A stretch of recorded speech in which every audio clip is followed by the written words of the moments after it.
Hi DS, நான் உங்கள் care பேசுகிறேன். ஸோ பார்ட் 12 டிப்ரெஷன் சீரீஸ் நேற்று தான் 2 பார்ட் அப்லோட் பண்ணியிருந்தேன். நேற்று அதை பண்ணி முடிச்சிருந்தேன். ஸோ அதான் லாஸ்ட்டுன்னு நினச்சேன். அதுக்கப்புறம் ஒரே ஒரு ஹாப்பி பார்ட்டு தான் பண்ணணும்னு நினச்சேன். அதில் உடனே பார்த்து முடிச்சுட்டு ஃப்ரெண்ட்ஸ் எல்லாம் அதுக்குள்ளேயே பார்த்தாச்சு. கால் வந்துச்சு, 2-3 கொஷின் கேட்டிருந்தாங்க புரியலின்னு சொல்லி. அது மெயினாக நம்ம டிப்ரெஷனில் இருக்கிறாங்க இப்போ கொஞ்சம் பேர். நான் ஒர்க் பண்ணிகிட்ருக்கேன் அவங்களோட. ஸோ அவங்க கேட்ட கொஷின்ஸ்க்கெலாம் இன்றைக்கி ஆன்சர் பண்ணேன். காலையிலே பண்ணலான்னு பார்த்தேன். பட்டு கிட்ஸோட கொஞ்சம் வெளியில் போய்ட்டு அவங்களுக்கு சாப்பாடெல்லாம் வாங்கி கொடுத்து வீட்டுக்கு தேவையான சாப்பிட்றதுக்கான திங்ஸ் எல்லாம் ஒரு வாரத்துக்கெல்லாம் வாங்கிட்டு வந்தேன். ஆனால் லேட் ஆகி போயிடுச்சு. ஸோ அதனால் நைட்டு பண்ணுறேன். மணி 10 மணி ஆயிடுச்சிங்க. ஸோ குயிக்காக பண்ணிடுற முடிஞ்ச வரைக்கும். டிஎஸ் அந்த ஃபஸ்ட்டு கொஸ்டின் என்ன கேட்டிருந்தாங்கன்னா, அந்த துண்டை கடிச்சிக்கிட்டு நீங்கள் பெட்ரூமில் அழுதுன்னு சொன்னீங்களா, அதுதானா? உங்கள் ஒய்ஃப்கிட்ட நீங்கள் அழுகவே இல்லையா அப்படி கேட்டிருந்தாங்க. அது என்னென்னா, அந்த ஃபஸ்ட்டு டைம் அப்படி தான் ரொம்ப மனசுக்கு ரொம்ப கவலையாக இருந்துச்சு. என்ன பண்ணுறதுன்னு தெரியல. அப்போ அது முடியாமல் பிரேக் அவுட் ஆன டைம் அது, சரிங்களா? அதுதான் அந்த ஃபஸ்ட் டைம் அழுதது. அது தெரியாமல் அப்போ துண்டு வச்சிருந்தோம். இதுக்கும் அங்கேயே பக்கத்தில் கடந்துச்சு. போத்தி படுத்திருக்கும் போது அது அழுதா சத்தம் கேட்டுருமே. என்னன்னு கேட்டால் என்ன சொல்கிறது, என்னென்னு சொல்ல தெரியாது.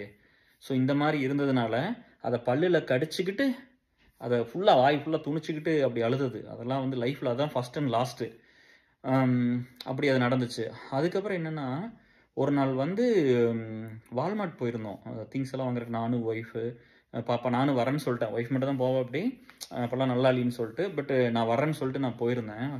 கார் அவங்க தான் ஓட்டுனாங்க, நான் கூட போயிருந்தேன். இப்போவுமே நான் தான் ஓட்டுவேன். பட் அன்றைக்கெலாம் அவங்க தான் ஓட்டுனாங்க, நான் சும்மா கூட போயிருந்தேன்.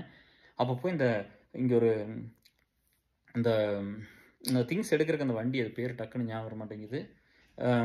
அந்த வண்டி போய் தள்ளிட்டு வரணும்ல, அதை போய் தள்ளிட்டு வர்றதுக்கு அங்கே போய் அப்படியே நின்றுக்கிட்டேன். அப்படியே நின்றுக்கிட்டு அழுகாச்சி வந்துருச்சு. அழுகாச்சி அப்படியே அப்படியே அப்போ தான் அந்த முடியெல்லாம் போயெல்லாம் ஒரு மாதிரி இருந்தாங்களா, அந்த ஸ்டேஜ் அது. அப்படியே அழுகிறேன். அப்படியே கொட கொட கொடன்னு கொட்டுது. அழுகாச்சு அழுகலை ஊன்னு, பட் அப்படியே கொட கொடன்னு கொட்டுது. என்ன பண்ணுறதுன்னே தெரில. அப்புறம் அப்படி அப்படி என்னாச்சு அப்படின்னு கேட்டால், அப்படி என்னமோ தெரில, ஒரு மாதிரி பாரமாகவே இருக்குது, ரொம்ப கவலையாக இருக்குதுன்னு சொன்னேன். சரி வீட்டுக்கு போயிடலாமான்னு கேட்டால், அப்படி இல்லை வந்துட்டோம், அதை வாங்கிட்டு போயிடலாம் அப்படின்ட்டு அந்த கார்ட்டை தள்ளிட்டு வரும்போது அது அப்படியே மைண்டு பிளாக் பண்ணிடுச்சு. அதை தள்ளிட்டு கூட அங்கே போக முடியல. ஸோ அப்படி தான் ஒரு சுச்சுவேஷன் இருந்துச்சு. அதுக்கப்புறம் பார்த்தீங்கன்னா, இன்னொரு விஷயம் என்ன நடந்துச்சுன்னா, இது செகண்ட் டைம் அவங்க முன்னாடி அழுதது. அப்புறம் ஒரு டைம் இதெல்லாம் கோ த்ரூ பண்ணி இந்த சிவியரான ஸ்டேஜஸில் இருப்போம்ல, அப்போ நான் அப்படியே சோஃபாவில் உட்காந்துருந்தேன். கொஞ்ச நேரம் ஒய்ஃப் குக் பண்ணிவிட்டு என்னென்னமோ எல்லாம் பார்த்துக்கிட்டு குட்டீஸ் எல்லாம் டிவி எல்லாம் பார்த்துட்டு போனாங்க. நான் பாட்டில் அப்படியே சோஃபாவிலேயே உட்காந்து நான் பாட்டில் உட்காந்துருந்தேன். அப்போ கிட்ட உட்காந்து அப்படின்னு இந்த கையை பிடிச்சா அப்படி பிடிச்சோன்னே அப்படியே அழுதுட்டேன். தேர்ட் டைம் அது. ஒய்ஃப்கிட்ட செகண்ட் டைம் அழுகிறது. அப்படியே அழுதோடனே அவங்களும் அழுதுட்டாங்க. அவங்களுக்கு என்னன்னே தெரியாதுல்ல, எதனால இதெல்லாம் ஒன்றுமே புரியாது. அப்படியே அழுதுட்டாங்க. அழுதுட்டு பரவாயில்ல சரியாயிடும் என்னென்னு பாப்பா டாக்டர்கிட்ட வாங்க போகலாம் அப்படின்னு சொல்லி கேட்டா அப்படி. ஸோ இந்த 2 டைம் தான் ஒய்ஃப்கிட்ட அழுதது. அதுக்கு முன்னாடியெல்லாம் அழுதும் இல்லை, அதுக்கப்புறமும் அழுகலை. அப்புறம் என்ன, ஏன் அதை பண்ணல, ஏன் ஒய்ஃப்கிட்ட பேசி அழுது இதெல்லாம் சொல்ல முடியாதா அப்படின்னு கேட்கும்போது, இப்போ நம்மளோட ரொம்ப டியர் ஒன்ஸு இப்போ அவங்க இம்பேக்ட் ஆகுறாங்க நம்ம அழுதம்னா. இப்போ என் ஒய்ஃப் எல்லாம் பார்த்தீங்கன்னா, எனக்கு ஏதோ ஒன்று அவங்களை ரொம்ப பாதிக்குது. எல்லா ஒய்ஃப் அப்படி தான், எல்லா ஹஸ்பண்ட் அப்படி தானே. அப்போது நான் சரி இவங்ககிட்ட போய் அழுதம்னா இவங்க பாதிக்கிறாங்கன்னு தெரிஞ்சோடனே நான் அவங்ககிட்ட சொல்கிறத நிறுத்திட்டேன். ஒய்ஃப்கிட்ட எதுவுமே சொல்லலை. அப்போ நம்ம நண்பர்கள் இருக்காங்கல்ல, அவங்களாம் கேட்டாங்க, ஏன் சைலண்ட்டாக இருக்கிறீங்க, என்னாச்சுன்னா நம்ம குரூப்பில் போய் ஒரு மெசேஜ் பண்ணோம்ல, என்னமோ இந்த மாதிரி இருக்குது, ரொம்ப கஷ்டமாக இருக்குது, நீங்கள் கொஞ்சம் லீட்ஸ் கொஞ்சம் டேக் கேர் பண்ணிக்கங்கப்போ, ஒரு 4 நாளைக்கு இல்லை ஒரு வாரத்துக்கு இல்லை 2 நாளைக்குன்னு சொல்லுவோம்ல. அப்போ அவங்கெல்லாம் பேச ஆரம்பிக்கும் போது தான் அவங்களுக்கு இந்த எக்ஸ்பீரியன்ஸ் கொஞ்சம் முன்னாடி இருந்திருக்குது லைஃப்பில். அதுக்கப்புறம் அவங்க ஒவ்வொருத்தர் பேசும்போது அப்புறம் அப்படியே அவங்கள ஹோல்டு பண்ணி அவங்களே என்னை ஹோல்டு பண்ணாங்க. அப்புறம் அப்படியே நம்ம அந்த ஜேர்னி கன்னியூ ஆச்சு. இதில் நான் சொல்கிறது என்னென்னா, ஒரு ஃப்ரெண்டோட ஒய்ஃப் நாங்கள் ஒரே ஒரு டைம் இந்த 2022 எண்டில் மிட்டுக்கு மேலே ஒரு பக்கம் சாப்பிட கூப்பிட்டுருந்தாங்க. அப்புறம் நம்ம அருண் வீட்டுக்கு தான். அப்போ அருண் வீட்டுக்கு போயிருந்தப்போ இன்னொரு ஃப்ரெண்டு வந்தாங்க. அவங்க ஒய்ஃப் டாக்டரு. அப்புறம் அவங்க பார்த்தாங்க. அப்புறம் அருண் எல்லாம் கேட்டுட்டு இருந்தார், இப்போ எப்படி இருக்கலாம் கேட்டுட்டு இருந்தார். நான் அதை சும்மா ஒரு மாதிரி ஆங்ஸைட்டியாக இருக்குது அப்படின்னு சொல்லி, ரொம்ப கவலையாக இருக்குது, சோர்வாக இருக்குது, அதெல்லாம் சொல்லிட்டு இருந்தேன். அப்போ அவங்க வந்ததுக்கப்புறம் நான் டெக்ஸ்ட் பண்ணியிருந்தாங்க. அப்புறம் நான் கேட்டேன், எனக்கு ஒரு டைம் பேச முடியுமான்னு கேட்டேன். டாக்டர் தானே அப்படின்ட்டு. அப்புறம் கொஞ்சம் இந்த மாதிரி டிப்ரெஷன் இருக்கேன் அப்படிங்கும்போது அவங்க இமீடியட்டாக சொன்னாங்க, நீங்கள் எல்லாத்தையும் நான் சொன்னேன், இந்த மாதிரி ஏதோ இவ்வளோ ஒர்க் லோடு, நம்ம இவ்வளோலாம் கஷ்டப்பட்டு இவ்வளோ ஸ்ட்ரெஸ் எடுத்துகிட்டுலாம் வேலை பார்த்துட்டோம். என்னோட நேச்சர் வீக்னஸ் என்னென்னா, இப்போ யாரோட பிரச்சனை என்கிட்ட வந்தாலும் நான் வந்து அது என்னோட பிரச்சனையாக அதை மாற்றி என்னோட பிரச்சனையாக அதை எடுத்து தான் யோசிப்பேன். நான் அந்த இடத்துல இருந்தால் எப்படி இருப்பேன்னு யோசிப்பேன். இந்த சினிமாலெலாம் கதை எழுதுறாங்களா டிஎஸ் டேரக்டர்லாம், அந்த ஜோனுக்குள்ளே எங்கேயோ ஒரு பக்கம் போகிறாங்களா, அப்போ தான் எனக்கு அது புரிஞ்சுது. அந்த ஜோனுக்குள்ளே போய் உட்காந்து அந்த ஸ்டோரி எழுதுவாங்க தெரியுமா? அந்த மாதிரி இப்போ ஒவ்வொருத்தரோட ப்ராப்ளம் வந்து அது மோஸ்ட்லி பாதி நம்ம கோத்ரூ பண்ணியிருப்போம், நம்ம ஃப்ரெண்ட்ஸ் கோத்ரூ பண்ணியிருப்பாங்க. நான் அதை எடுத்து போட்டு அதை யோசிச்சு அது எப்படி பண்ணுறதுன்னு அது முடிவு வரைக்கும் ஒவ்வொரு ப்ராப்ளம் லேட் ஆகும் இல்லையா? ஒரு சிலர் சீக்கிரம் முடிஞ்சிடும், ஒரு சிலர் ரொம்ப லேட் ஆகும்ல. அது வரைக்கும் அதை யோசிச்சு அப்படி தான் அது நடந்துச்சு. சரிங்களா? அப்போ இதெல்லாம் சொன்னேன். அப்போ அவங்க சொன்னாங்க நீங்கள் ட்ரீட்மெண்ட் போங்கன்னு சொன்னாங்க. அப்போ நான் சொன்னேன் எனக்கு என்னை நம்பி இத்தனை ட்ரஸ்ட் இத்தனை பேர் இருக்காங்க, இவ்வளோ கஷ்டப்பட்டு பில்டு பண்ணியிருக்கேன், எனக்கு இதெல்லாம் பார்த்தா ரொம்ப கஷ்டமாக இருக்குது, இவ்வளோ கஷ்டப்பட்டு இத்தனை வேலையை செஞ்சு இப்படி ஆகிப்போச்சு அப்படின்னு நான் போகலை, நானே மேனேஜ் பண்ணிக்குவேன்னு சொல்லிட்டு. அது ஒரு பெரிய தப்பு.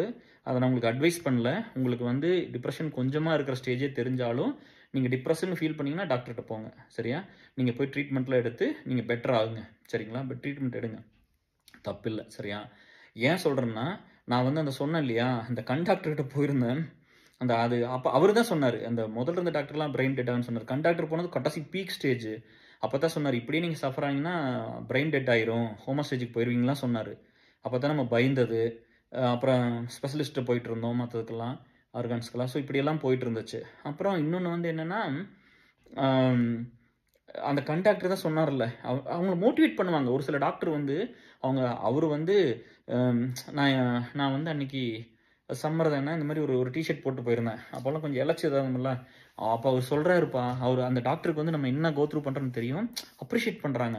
அப்பா எப்படியெல்லாம் ஒரு வேலை பார்த்துருக்குறீங்க, யார் பண்ணுவான் இந்த மாதிரிலாம் ஒரு ஒர்க்கை, இந்த மாதிரி ஹெல்த்தெல்லாம் இழந்துட்டு உங்களை பற்றி பெருசாக கேர் பண்ணிக்காமல் இப்படி ஒரு பர்சனாலிட்டியெல்லாம் பார்க்குறதே கஷ்டம், அப்படி இப்படின்னு ரொம்ப பாசிட்டிவாக பேசுனாங்கப்பா.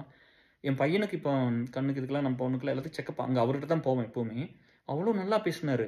அப்போ சொன்னார், இன்னமா ஒரு பாடி பில்டு பண்ணி வச்சுருக்கிறீங்க, அதை கன்டினியூ பண்ணுங்க.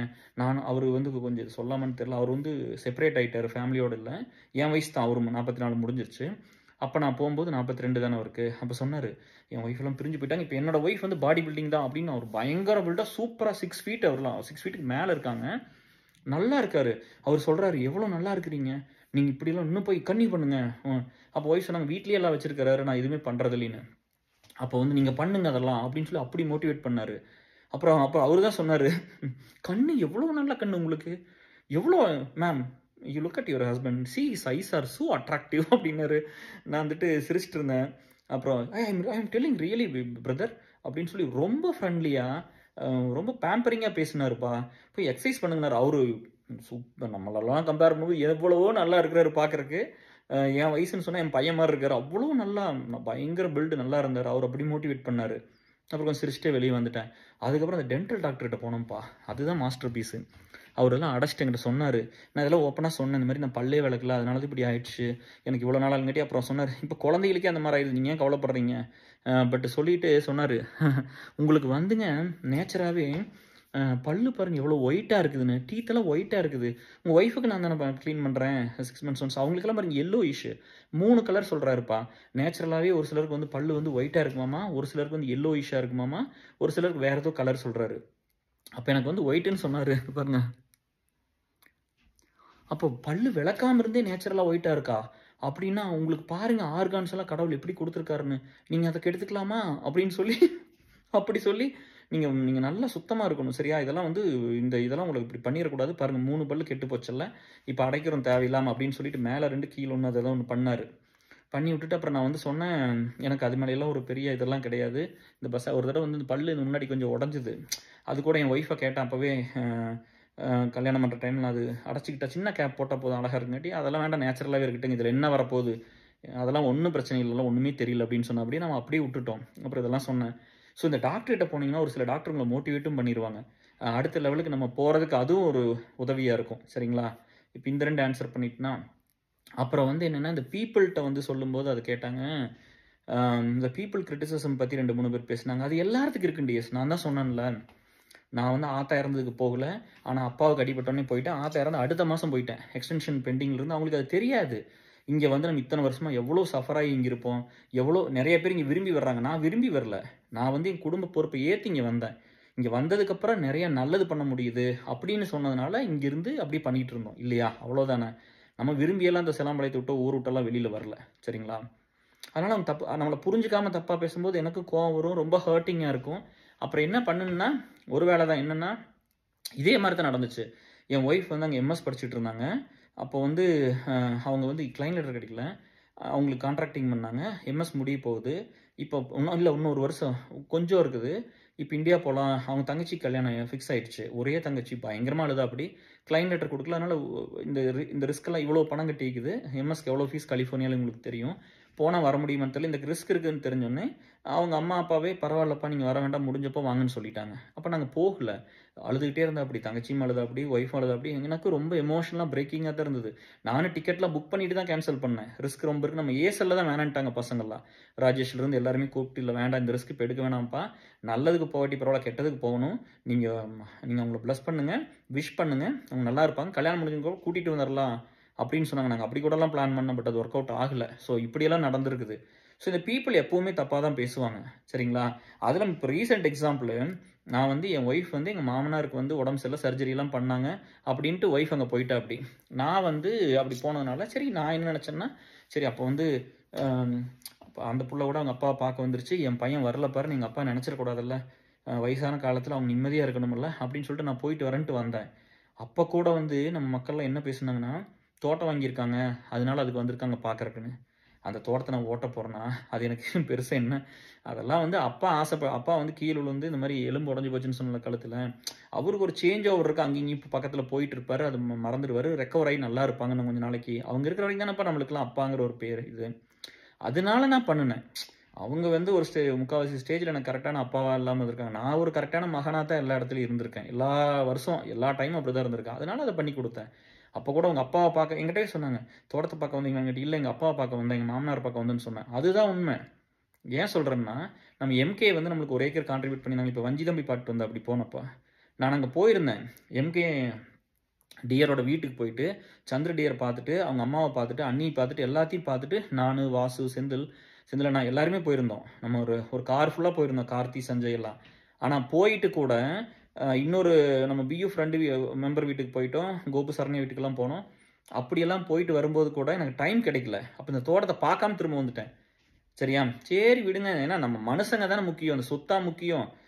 அது நம்மளுக்கு நம்ம ஹோமேஜ் கொடுக்குறாங்க, கட்டரை கொடுக்குறாங்க, இதை போய் பார்த்தேன்னப்பா, நம்மளும் அண்ணன் தானே, அப்படி தான் வந்துட்டேன். ஆனால் நம்ம ஆளுகளுக்கு அதெல்லாம் ஒன்றுமே அது தப்பாக தான் பேசுவாங்க. அப்போ எம்கேக்கெல்லாம் புரியும், கேஆர்னா யாருன்னு தெரியும், எப்படிப்பட்ட பர்சன்னு தெரியும். ஸோ அதனால் அவங்க தப்பாக பேச மாட்டாங்க. இவ்வளோதான் டிஎஸ். சரிங்களா? அதனால் இது எப்போவுமே அந்த மாதிரி தான் நடக்கும். நீங்கள் இதெல்லாம் பெருசாக எடுத்துக்கிட்டதில் அது பண்ண வேண்டியதில்லை. அப்புறம் இன்னொன்று வந்து எனக்கு வெளியே வர்றதுக்கு மேஜர் ஃபோர்ஸ் என்ன அப்படின்லாம் நீங்கள் இன்னொருத்தர் கேட்டார். அது என்னென்னா, ஒவ்வொரு விஷயம் வந்து நம்மளை வந்து இது வந்து அக்யூமுலேட் ஆகிட்டே இருக்கும். ஒவ்வொரு விஷயம் நம்மளை ஹெல்ப் பண்ணும் டிஎஸ்.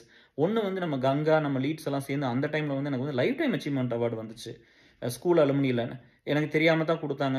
எல்லாம் ஸ்கூல் ட்ரஸ்டீஸ்க்கு தேங்க்ஸ், அண்டு நம்ம ட்ரஸ்டீஸ்க்கும் அந்த சீஃப் கெஸ்ட் எல்லாத்துக்கும் பெரிய நன்றி, பிரின்சிபல் சார்க்கு எல்லாத்துக்கும், நம்ம லீடர்ஸ் அத்தனை பேர்த்துக்கும், கோகுல, செந்திலன்னா, வஞ்சிகா இவங்கெல்லாம் ஏற்பாடு பண்ணி இத்தனை வருஷமாக ஒர்க் பண்ணிக்கிறார், நம்ம ஹானர் பண்ணணும்னு சொல்லி எல்லாம் கொடுத்தாங்க இல்லையா? அந்த அவார்டு வந்ததுக்கப்புறம் நம்ம கங்காலாம் இனிஷியேட் பண்ணி அவங்க வந்து ஏசலில் வந்து ஆல்ரெடி வந்து நம்ம ஸ்கூலில் வந்து ஒரு பையன் ஒரு பொண்ணுக்கு வந்து ஸ்பான்சர்ஷிப் பண்ணியிருந்தோம். அதில் நிறைய பாசிட்டிவ் கமெண்ட்ஸ் எழுதினாங்க. அப்போ இதை வந்து திரும்ப வந்து அதெல்லாம் கொஞ்சம் அந்த அந்த ஸ்பான்சர்ஷிப் பண்ணியிருந்தோம் இல்லையா, அதில் போய் ஏசல்லிருந்து போய் நம்ம எல்லா லீடர்ஸும் போய் எல்லா மெம்பர்ஸும் போய் அங்கே போய் எழுதிட்டாங்க. இந்த மாதிரி வந்து அவங்களோட experience with my experience with KR, இல்லை கேஆர் எனக்கு என்ன பண்ணியிருக்காரு, அப்படி ஒவ்வொருத்தரும் எழுதும்போது அப்போ ஒரு லீடர் ஒருத்தர் வந்து கூப்பிட்டு சொன்னாங்க, நீங்கள் எவ்வளோ ஹை வேல்யூ பர்சன் தெரியுமா இந்த சொசைட்டியில், உங்களை மாதிரி ஆளை தான் எல்லாரும் தேடுறாங்க தெரியுமா, நீங்கள் இவ்வளோ நல்லது பண்ணியிருக்கீங்க, எவ்வளோ உழைச்சிருக்கிறீங்க, அதுக்கெல்லாம் மற்றவங்களுக்காக எத்தனை வேலை பண்ணியிருக்கீங்க, எத்தனை கஷ்டத்தை எடுத்துருக்கிறீங்க, எவ்வளோ இழந்திருக்கிறீங்க, அதுக்காக நீங்கள் எவ்வளோ ஒரு highly demanded highly valuable person இந்த சொசைட்டி.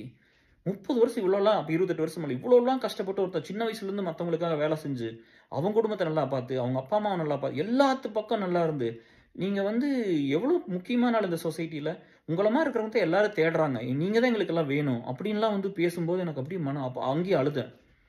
அப்போ வந்து எனக்கு ஒரு கான்ஃபிடென்ட் கொஞ்சம் பில்ட் ஆச்சு. நம்ம அப்படி தான் இருக்கிறோமா, இன்னும் நம்ம அப்படிலாம் அந்த வேலையில இவங்க எழுதின கமெண்ட்ஸ் எல்லாம் போய் திரும்ப திரும்ப படிக்கும்போது, அது காந்தி, குமரேஸ் எல்லாம் அதெல்லாம் சான்ஸே இல்லை. அதெல்லாம் போய் பண்ணும்போது படிச்சு பார்க்கும்போது அந்த பழைய விஷயங்கள்லாம் கொஞ்சம் சந்தோஷப்படுத்துச்சு.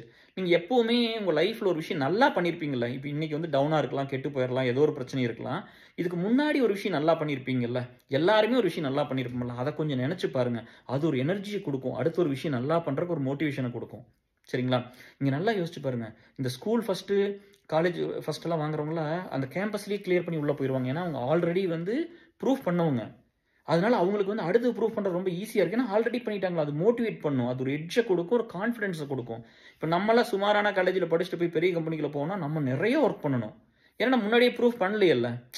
சொல்றது உங்களுக்கு புரியுதா? பட் பண்ணிடலாம். பட் உங்களுக்கு மோட்டிவேஷன் கம்மியா இருக்கும். அதுக்கு சொல்றேன். ஸோ இப்படிதான் வந்து அந்த ஒவ்வொரு ஃபீட்பேக் ஒவ்வொருத்தரும் நம்ம பண்ணின வேலையை நீங்க திரும்ப ரீவிசிட் பண்ணீங்கன்னா, அதுக்கு உண்டான நண்பர்களோட பேசும்போது நீங்க கொஞ்சம் வெளியே வந்துடலாம்.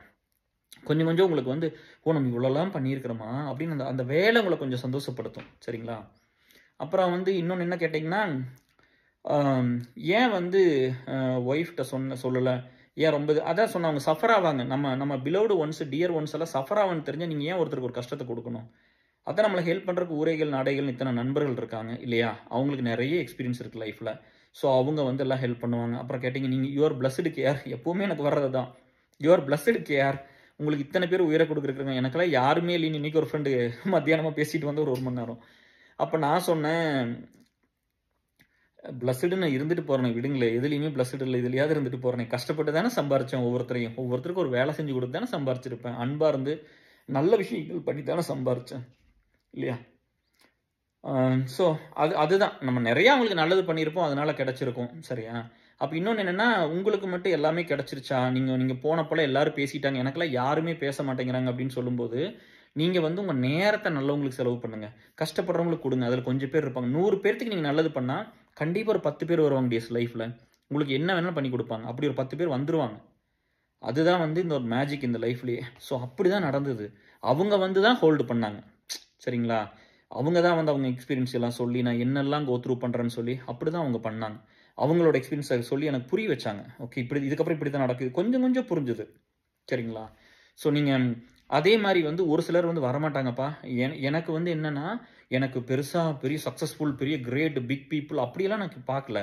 என்னை யார் உண்மையாக நேசிச்சாங்க, நான் வந்து நல்லா இருக்கும்னு எந்த ஒரு ஜீவன் ஆசைப்பட்டது, அது வயசானவங்களா இருக்கலாம், சின்னவங்களா இருக்கலாம், பெரியவங்களா இருக்கலாம், படிச்சிருக்கலாம், படிக்காமல் இருக்கலாம், அவங்கள தேடி நான் போனேன். அது அப்புறம் வந்து நம்ம யாருக்காவது பெருசாக ஹெல்ப் பண்ணியிருப்போம்ல. இப்போ வந்து ஒரு ஃபெரோஸ் மாதிரி வந்து வேற யாருக்காவது பெருசாக அப்படிலாம் ஹெல்ப் பண்ணியிருப்போம்ல, அவங்கள நம்பியிருப்போம் நம்ம. சரியா? நான் வந்து ஒரு சிலர் வந்து எனக்கு பிடிக்கும், நான் ஹெல்ப்பே பண்ணாட்டி கூட அவங்ககிட்ட போய் கேட்டிருக்கேன். ஒரு சிலர் வந்து நான் பெரிய ஒர்க் அவங்களுக்கு பண்ணி கொடுத்துருக்கேன். அதை சொல்ல வேண்டாம், நல்லா இருக்காது. ரொம்ப பெரிய வேலையெல்லாம் லைஃப்பில் அவங்களுக்கு பண்ணி கொடுத்தேன். அவங்ககிட்ட போய் கேட்குறேன், எனக்கு வந்து கொஞ்சம் ஹெல்ப் பண்ண முடியுமா? எனக்கு கொஞ்சம் டைம் ஸ்பெண்ட் பண்ணுங்கள், இந்த மாதிரி கொஞ்சம் பேசலாமா, கொஞ்சம் டைம் ஸ்பெண்ட் பண்ணுங்கள், பேசலாமான்னு கேட்குறேன். அவங்க வந்து ஏதோ சொல்கிறாங்க, எனக்கு வந்து இந்த ப்ராஜெக்ட் இப்போ முடியுது, நான் வந்து இதுக்கப்புறம் இங்கே போகணும், எனக்கு ஃபுல் டைம் பார்க்குறேன், அப்படி இப்படின்னு அவங்க ஏதோ வந்து அவங்க பர்சனல் பிரச்சனைலாம் கொண்டு வந்து இங்கே போடுறாங்க. எனக்கு தேவை ஒரு 5 நிமிஷம், இந்த மாதிரி ஆயிடுச்சுப்பா, இந்த மாதிரி ஆயிடுச்சு அப்படின்னு. அப்போ அவங்க பண்ணல. ஒருத்தர் 2 பேர் அப்படிலாம் இருந்திருக்காங்க. சரியா? ஏன்னா அவங்க என்ன நினச்சிக்கிறாங்கன்னா, கேரோட நீட் இப்போ தேவையில்லை. எல்லாம் மனுஷங்க தானேப்பா, சாதாரண மனுஷங்க தானே, ஒரு லேயருக்கு போகிற வரைக்கும் கேர் வேணும், இதுக்கு மேலே எனக்கு கேர் தேவையில்லைன்னு கூட நிறைய பேர் நினச்சிருக்கலாம் இல்லையா? அதெல்லாம் பரவாயில்லப்பா. அவங்க பண்ணாட்டி என்ன குற்றமா? பண்ணணுங்கிறது நம்மளுக்கு என்ன கடமையா? நம்ம ஏதோ ஒரு பெரிய உதவியெல்லாம் அவங்க வாழ்க்கையில் பண்ணியிருக்கிறோம் நம்பி நம்ம போய் நின்றுருப்போம். எனக்கு எங்கிட்ட கொஞ்சம் டைம் ஸ்பெண்ட் பண்ணுங்க, பேச முடியுமான்னு கேட்டிருப்போம். அப்படி கேட்கும்போது அவங்க ஏதோ ரீசன் சொல்லிட்டு போனவங்களும் இருக்காங்க. அப்புறம் எதுவுமே நான் ஹெல்ப் பண்ணாதவங்ககிட்ட போய் ஒரு சிலர்லாம் எனக்கு பிடிக்கும், அவங்கள பிடிச்சவங்ககிட்ட இருக்கணும் மெயினாக. அப்போ அவங்ககிட்ட போய் கேட்கும்போது அதுலேயும் ஒருத்தர் 2 பேர் அந்த மாதிரிலாம் பண்ணினதில்லை. மற்றவங்க எல்லாரும் ஒரு 80% எல்லாமே குட்டாக தான் பிறந்தாங்க. சும்மாலாம் சொல்லக்கூடாதுல்ல. அவங்கெல்லாம் வந்து கூட நின்று வந்து எல்லா வேலையும் பண்ணாங்க. அவங்களுக்கெல்லாம் தெரியும். ஏன்னா நான் வந்து எப்போவுமே வந்து செல்ஃப் பிட்டியெல்லாம் நான் பார்த்துக்க மாட்டேன். இப்போ அவங்களுக்கு ஒரு பிரச்சனை என்கிட்ட வரும்போது, இல்லை அவங்க பீப்புளுக்கு வரும்போது, இப்போ நான் சொன்னேன் பார்த்தீங்களா, இன்றைக்கி கூட அந்த மத்தியானம் எல்லாம் பேசிட்டு லஞ்ச் எல்லாம் போயிடுச்சு, கட் ஆயிடுச்சு. ஸோ நம்ம வந்து அந்த செல்ஃப் சாக்ரிஃபைஸு இல்லை செல்ஃப் பிட்டி அதெல்லாம் எப்போ பார்க்க மாட்டேன். செல்ஃப் லவ் அதெல்லாம் எதுவுமே பார்க்க மாட்டேன். நான் வந்து என் மேலே ஹார்டாக தான் இருப்பேன். I want to do best. நான் வந்து அவங்களுக்கு உண்டானதை நான் பண்ணி கொடுக்கணும் அப்படின்னு சொல்லி அந்த வழியெல்லாம் எடுத்துகிட்டு வேலை செய்கிற ஒரு ஆள் தான். அதனால வந்து அவங்களுக்கு அது புரியும். கேஆர் வந்து எப்போவுமே என் மேலே நான் எப்போவும் ஹார்டாக தான் இருந்திருக்கிறேன். மெர்சி எல்லாம் ஒன்றுமே பாவம் பெரிதாமல எனக்கு பார்த்ததே கிடையாது. அப்படி தான் வேலை பார்த்துருக்குறேன். அப்போ இந்த மாதிரி ஒவ்வொருத்தர் உள்ளே வந்து சேரும்போது எப்படி ஹோப் வந்துன்னு ஒருத்தர் கேட்டார் இன்னைக்கு. அதான் டெக்ஸ்ட் பண்ணீங்க, எப்படி ஹோப் வந்ததுன்னு. ஹோப் வந்து எப்படி வந்துச்சுன்னா, அதான் சொல்கிறேன் பாருங்களேன், இந்த மாதிரி வந்து நம்மளை பற்றி பாசிட்டிவாக ஒரு சில மக்கள் வந்து பல எக்ஸ்பீரியன்ஸ்லாம் ஷேர் பண்ணிக்கிட்டாங்க. அது ரொம்ப முக்கியமுங்க. இப்போ யோசிச்சு பாருங்களே, கொஞ்சம் உடம்பு சரியில்லாம முடியாதவங்களா இருக்கும்போது அவங்ககிட்ட போய் பேட்டி எடுப்பாங்க. இல்லாட்டி வந்து அவங்க வந்து இன்னொருத்தர் போய் எனக்கு இவங்க என்னெல்லாம் பண்ணாங்க தெரியுமா அப்படின்லாம் சொல்லும்போது அவங்க நல்லாயிருவாங்க கொஞ்சம். ஓ, நம்ம இந்த வேலையெல்லாம் பண்ணியிருக்கிறோம் நல்லா இருக்கும்போது அப்படின்னு சொல்லி அவங்க மனசு கொஞ்சம் நிறைவாக இருக்கும். ஸோ அதான் அப்படி அப்படி ஒரு விஷயம் நடக்கும் எல்லாத்துக்குமே. அது ஒன்று ரெடி பண்ணுச்சு. ஒரு ஸ்டேஜில் அந்த 72 கிலோங்கிறது நிறைய பேர் இன்னும் அதோட கம்மியாக இருப்பீங்க. என்னோட ஃப்ரேமுக்கு டியர் இது 87. சரிங்களா? இந்த இந்த இந்த இதுக்கு நான் 87 இருக்கிறேன் இப்போ. சரிங்களா? அப்போ இவ்வளவு நல்லா அப்போ நல்லா ஃபிட்டாக இருந்தேன். இன்னைக்கு ஃபிட் இல்லை, கொஞ்சம் அந்த இருக்கிற ஃப்ரேம் தான் இருக்குது. பட் நல்லா பில்டாக இருந்து உடம்பு வந்து உருக்கி போடுச்சு. இதெல்லாம் உருக்கி தின்னுண்டாகி 72க்கு போயிடுச்சு. 72 கேஜி போனோடனே 71 போயிடுச்சு. 71 போயிருக்கு. சரிங்களா? அப்புறம் வந்து இதெல்லாம் சொல்லி கொஞ்சம் பண்ணும்போது கொஞ்சம் அந்த 2 வருஷம் ட்ராவல் அந்த அந்த சீரியஸ் டிப்ரெஷன்லாம் ஃபேஸ் பண்ணி மேலே வரும்போது கொஞ்சம் கொஞ்சம் பெட்டராக 72 73 73 74 ஒரு தடவை வெயிட் பார்ப்போம். 74 வரும்போது மனசு கொஞ்சம் தைரியம் வந்துருச்சு. உடம்பு சப்போர்ட் பண்ண ஆரம்பிச்சிருச்சு. அதுக்கு முன்னாடி உடம்பு சுத்தமாக சப்போர்ட் பண்ணல. உடம்பு சப்போர்ட் பண்ணி உங்களுக்கு எது கான்ஃபிடென்ட்டை கொடுக்குமோ அதை பண்ணுங்க. எனக்கு கொஞ்சம் வெயிட் போட்டோன்னே எனக்கு வந்து வந்துருச்சுடா, நான் ரெடி ஆகிறேன்னு எனக்கு தெரிஞ்சிருச்சு. கொஞ்சம் இம்ப்ரூவ் ஆயிடுச்சுன்னு சொன்னால் எல்லாத்துக்கும் அவ்வளோ சந்தோஷம். என் ஒய்ஃபு, என் ஃப்ரெண்ட்ஸ் எல்லாருமே ரொம்ப ஹாப்பியாக இருந்தாங்க. ஓ சூப்பர் அப்படின்னு. அப்புறம் வந்து சாப்பிட்றதா கொஞ்சம் கொஞ்சமாக சாப்பிட்டது. சரிங்களா? ஸோ இப்படி தான் இந்த ட்ராவல் இருந்துச்சு. இப்படி தான் நம்ம வர முடியும். நீங்கள் வந்து ட்ரீட்மெண்ட் எல்லாம் அவாய்ட் பண்ணாதீங்க. கொஞ்சோண்டு வரும்போதே போய் நீங்கள் பார்த்துட்டிங்கன்னா இவ்வளோலாம் சஃபர் ஆக வேண்டியதில்லை. சரிங்களா? எல்லா டைமும் வந்து வில் பவர்லாம் ஹெல்ப் பண்ணிடாது டிஎஸ். பிடிச்சதெல்லாம் பண்ண சொல்லுவாங்க. ஆனால் அதை சொல்கிற ஒரு பயாலஜிக்கல் ஃபங்க்ஷன் வந்து ஸ்டாப் ஆயிரும். சரிங்களா? சொல்கிறேன் பாருங்களே, ப்ரஷ் பண்ணுறது, குளிக்கிறது, சாப்பிட்றது, யூரின் போகிறது, டாய்லெட் போகிறது, தூங்குறது, இந்த biological functions, basic must functions எல்லாம் ஸ்டாப் ஆகுது. அதை பண்ணுறக்கே நீங்கள் ஸ்ட்ரகிள் ஆகிறீங்கன்னா யூஆர் இன் சீரியஸ் டிப்ரெஷன். எந்திரிச்சே போக முடியல, எதுவுமே பண்ண முடியாமல் அரெஸ்ட் ஆகி உட்காந்துருந்தீங்கன்னா யூஆர் இன் சீரியஸ் டிப்ரெஷன். அப்போ you should take a treatment டிஎஸ். நீங்கள் போய் உங்களுக்கு என்ன பண்ண முடியும் பண்ணுங்கள். என்னையாட்டு இருந்துடாதீங்க. ஏன்னா எனக்கு அந்த பயம்தான். ஐயோ தெரிஞ்சா நம்ம ட்ரீட்மெண்ட்டில் எடுத்தேன்னு தெரிஞ்சா இவங்களாம் என்னை பற்றி என்ன நினைப்பாங்களோ. அதாவது இத்தனை பேர்த்த சம்பாரிச்சு வச்சுட்டு இந்த மாதிரி இருந்துடக்கூடாதுல்ல. சரியா? இந்த மாதிரி போய் இப்படி ஆயிட்டாருன்னு சொன்னால் அப்போது பீப்புளை என்னை பற்றி எப்போவுமே அதான் சொல்கிறேனே, என் மேலே சிம்பத்தி வந்துடும் அப்படின்லாம் ஒரு இது. மற்றவங்களுக்காக நிறையா கஷ்டப்பட்டுருக்க முடியாது. அதில் தானே இதுவும் வந்துச்சு. நான் 14 இயர்ஸ் ஸ்கூலில் படித்தேன். அம்மா இல்லைங்கிறது அது வரைக்கும் யாருக்குமே தெரியாது. யார்கிட்ட சொன்னதில்லை. வெறும் சுரேஷ்க்கு மட்டும் தான் தெரியும், பிரசன்னாக்கு தெரியும், அவ்வளோதான். வெங்கடேஸ்வர சாமி வேறு யாருக்குமே தெரியாது. அம்மா தான் கூப்பிட்டு அம்மா இல்லைன்னு யாருக்கு தெரியாது. அப்படிலாம் காமிச்சிட்டதே இல்லை. எப்போனா இந்த 2016 எண்டில் வந்து நீங்களாம் அந்த ஆட்டோபயோகிராஃபி கொஞ்சம் அந்த ஹிஸ்ட்ரி எழுதி கொடுங்க அப்படின்லாம் கேட்கும்போது அப்புறம் அப்படி தான் கொஞ்சம் எழுதும்போது உங்களுக்குலாம் தெரிய வந்துச்சு இல்லையா? சும்மா ஒரு கதை நம்ம லைஃப்பை பற்றி கொஞ்சம் நண்பர்களை பற்றிலாம் கொஞ்சம் சொன்னது தான். அதில் தான் தெரிய வந்துச்சு. இல்லைன்னா அதுக்கு முன்னாடிலாம் என்ன இருந்தாலும் உள்ளே தான் வச்சுக்குவேன், அதை சொல்லவே மாட்டேன்னா. நான் ஏன் சொல்லினா எனக்குள்ளே அந்த வழியெல்லாம் இருந்துச்சு. எங்கள் அம்மா இது இப்போ இருக்கிறவங்க கொஞ்சம் ஃபீல் பண்ணிட்டா என்ன பண்ணுறது, யாராவது எவனாவது போய் அங்கே சொல்லி யாராவது போய் சொல்லிட்டாங்கன்னா இந்த மாதிரி பையன் கணக்கு வந்து இப்படி சொல்கிறான் அப்படின்ட்டா அது அவங்களுக்கு கஷ்டமாக இருக்குமில்ல. இவ்வளோ நாள் சோறு போட்டு வளர்த்திருக்கிறாங்க, அந்த நன்றி இருக்கணும்ல இல்லையா? நாயை வளர்த்துனா கூட நன்றியோடு இருக்கும். சோறு போட்டு மனுஷனை வளர்த்திருக்கிறாங்க, நம்ம எவ்வளோ நன்றியோடு இருக்கணும் இல்லையா? அதனால தான், வேறையெல்லாம் எந்த ஒரு காரணமும் இல்லை. ஸோ இப்படி தான் டியர்ஸ், இப்படி தான் நான் வந்து எல்லாம் கோத்ரூ பண்ணி வந்தேன். அப்புறம் இன்னும் ஒரு 4-5 கேஸ் நான் இப்போ ஒர்க் பண்ணிகிட்டு இருக்கிற கரண்ட்டாக. அவங்க பேர் வேண்டாம். அவங்க கூட வந்து என்னென்னா எனக்கு வந்ததுக்கு நிறைய காரணம் இருக்குது. சரியா? அது ஒரு ரீசன் மட்டும் இல்லை. எனக்கு வந்து ஸ்பெசிஃபிக்காக எதுவும் கிடையாது. எனக்கு ஃபேமிலி இருக்குது, குழந்தைகள்லாம் இருந்துச்சு. பட் ஸ்டில் வந்துருச்சு. அதனால் யாருக்கு வேணாலும் வரும். நீங்கள் தைரியமாக இருந்து இப்போ உடம்பு வந்து நல்லா வந்து இப்போ ஓரளவுக்கு தான் சாப்பிட்டேன். நான் ஃபுட்டி கிடையாது, உங்களுக்கே தெரியும். நிறைய ஒர்க் அவுட் தான் பண்ணியிருப்பேன். பட் வந்து உடம்பு ரீஜென்ரேட் ஆகி வந்துடும். மனசு விட வேண்டாம், நம்பிக்கை விட வேண்டாம். இந்த நல்ல மக்களை வந்து நீங்கள் சந்திச்சுக்குங்க. சரிங்களா? அப்புறம் எந்த இடத்துல வந்து நம்மளுக்கு ரொம்ப அப்செட்டாக அந்த டைமில் இருந்துச்சுன்னா, ஒருத்தருக்கு வந்து ஒரு உயிர் போகிற ரிஸ்க் எடுத்துன்னு ஒரு வேலையை செய்கிறேன்னு வச்சுக்கோங்களேன். என்னோட மினிமம் எக்ஸ்பெக்டேஷன் என்னவா இருக்குன்னா, கண்டிப்பாக எதிர்பார்ப்பு இருக்குதுங்க. நான் அது என்னென்னு சொல்கிறேன். நீங்கள் நியாயமாக இருந்தால் எனக்கு சப்போர்ட் பண்ணுங்கள். இப்போ ஒருத்தருக்கு வந்து ஒரு உயிர் போகிற ஒரு வேலையை பண்ணி கொடுக்குறேன்னு வச்சுக்கோங்க. அவ்வளோ ரிஸ்க் எடுத்து நம்ம ஏசல் அலுமினி சோர்ஸை கூட்டிகிட்டு போய் நான் வந்து அவ்வளோ ஒர்க் பண்ணிட்டேன். அப்போது அதே மாதிரி இன்னொரு பையனுக்கு பொண்ணுக்கு ஃப்யூச்சரில் அந்த மாதிரி ஒரு பிரச்சனை வந்தால் இவங்களை போய் நீங்கள் கொஞ்சம் பேசுங்கப்பா, கொஞ்சம் கைட் பண்ணுங்கள், முடியலன்னு நான் வரேன்னு சொல்லுவோம்ல, இவங்க வரமாட்டாங்க. இப்போ இவங்களுக்கு பண்ணி கொடுத்தது என்ன, நாளைக்கு இந்த மாதிரி வந்தால் யாருக்காவது ஹெல்ப் பண்ணுங்கன்னு தானே. அப்போது ஒரு சில பொண்ணுங்க வந்து பிரேக்கில் இருப்பாங்க, சில பசங்க வந்து ஏடியில் வந்திருப்பாங்க, வேலை இல்லாமல் இருந்திருக்கும்.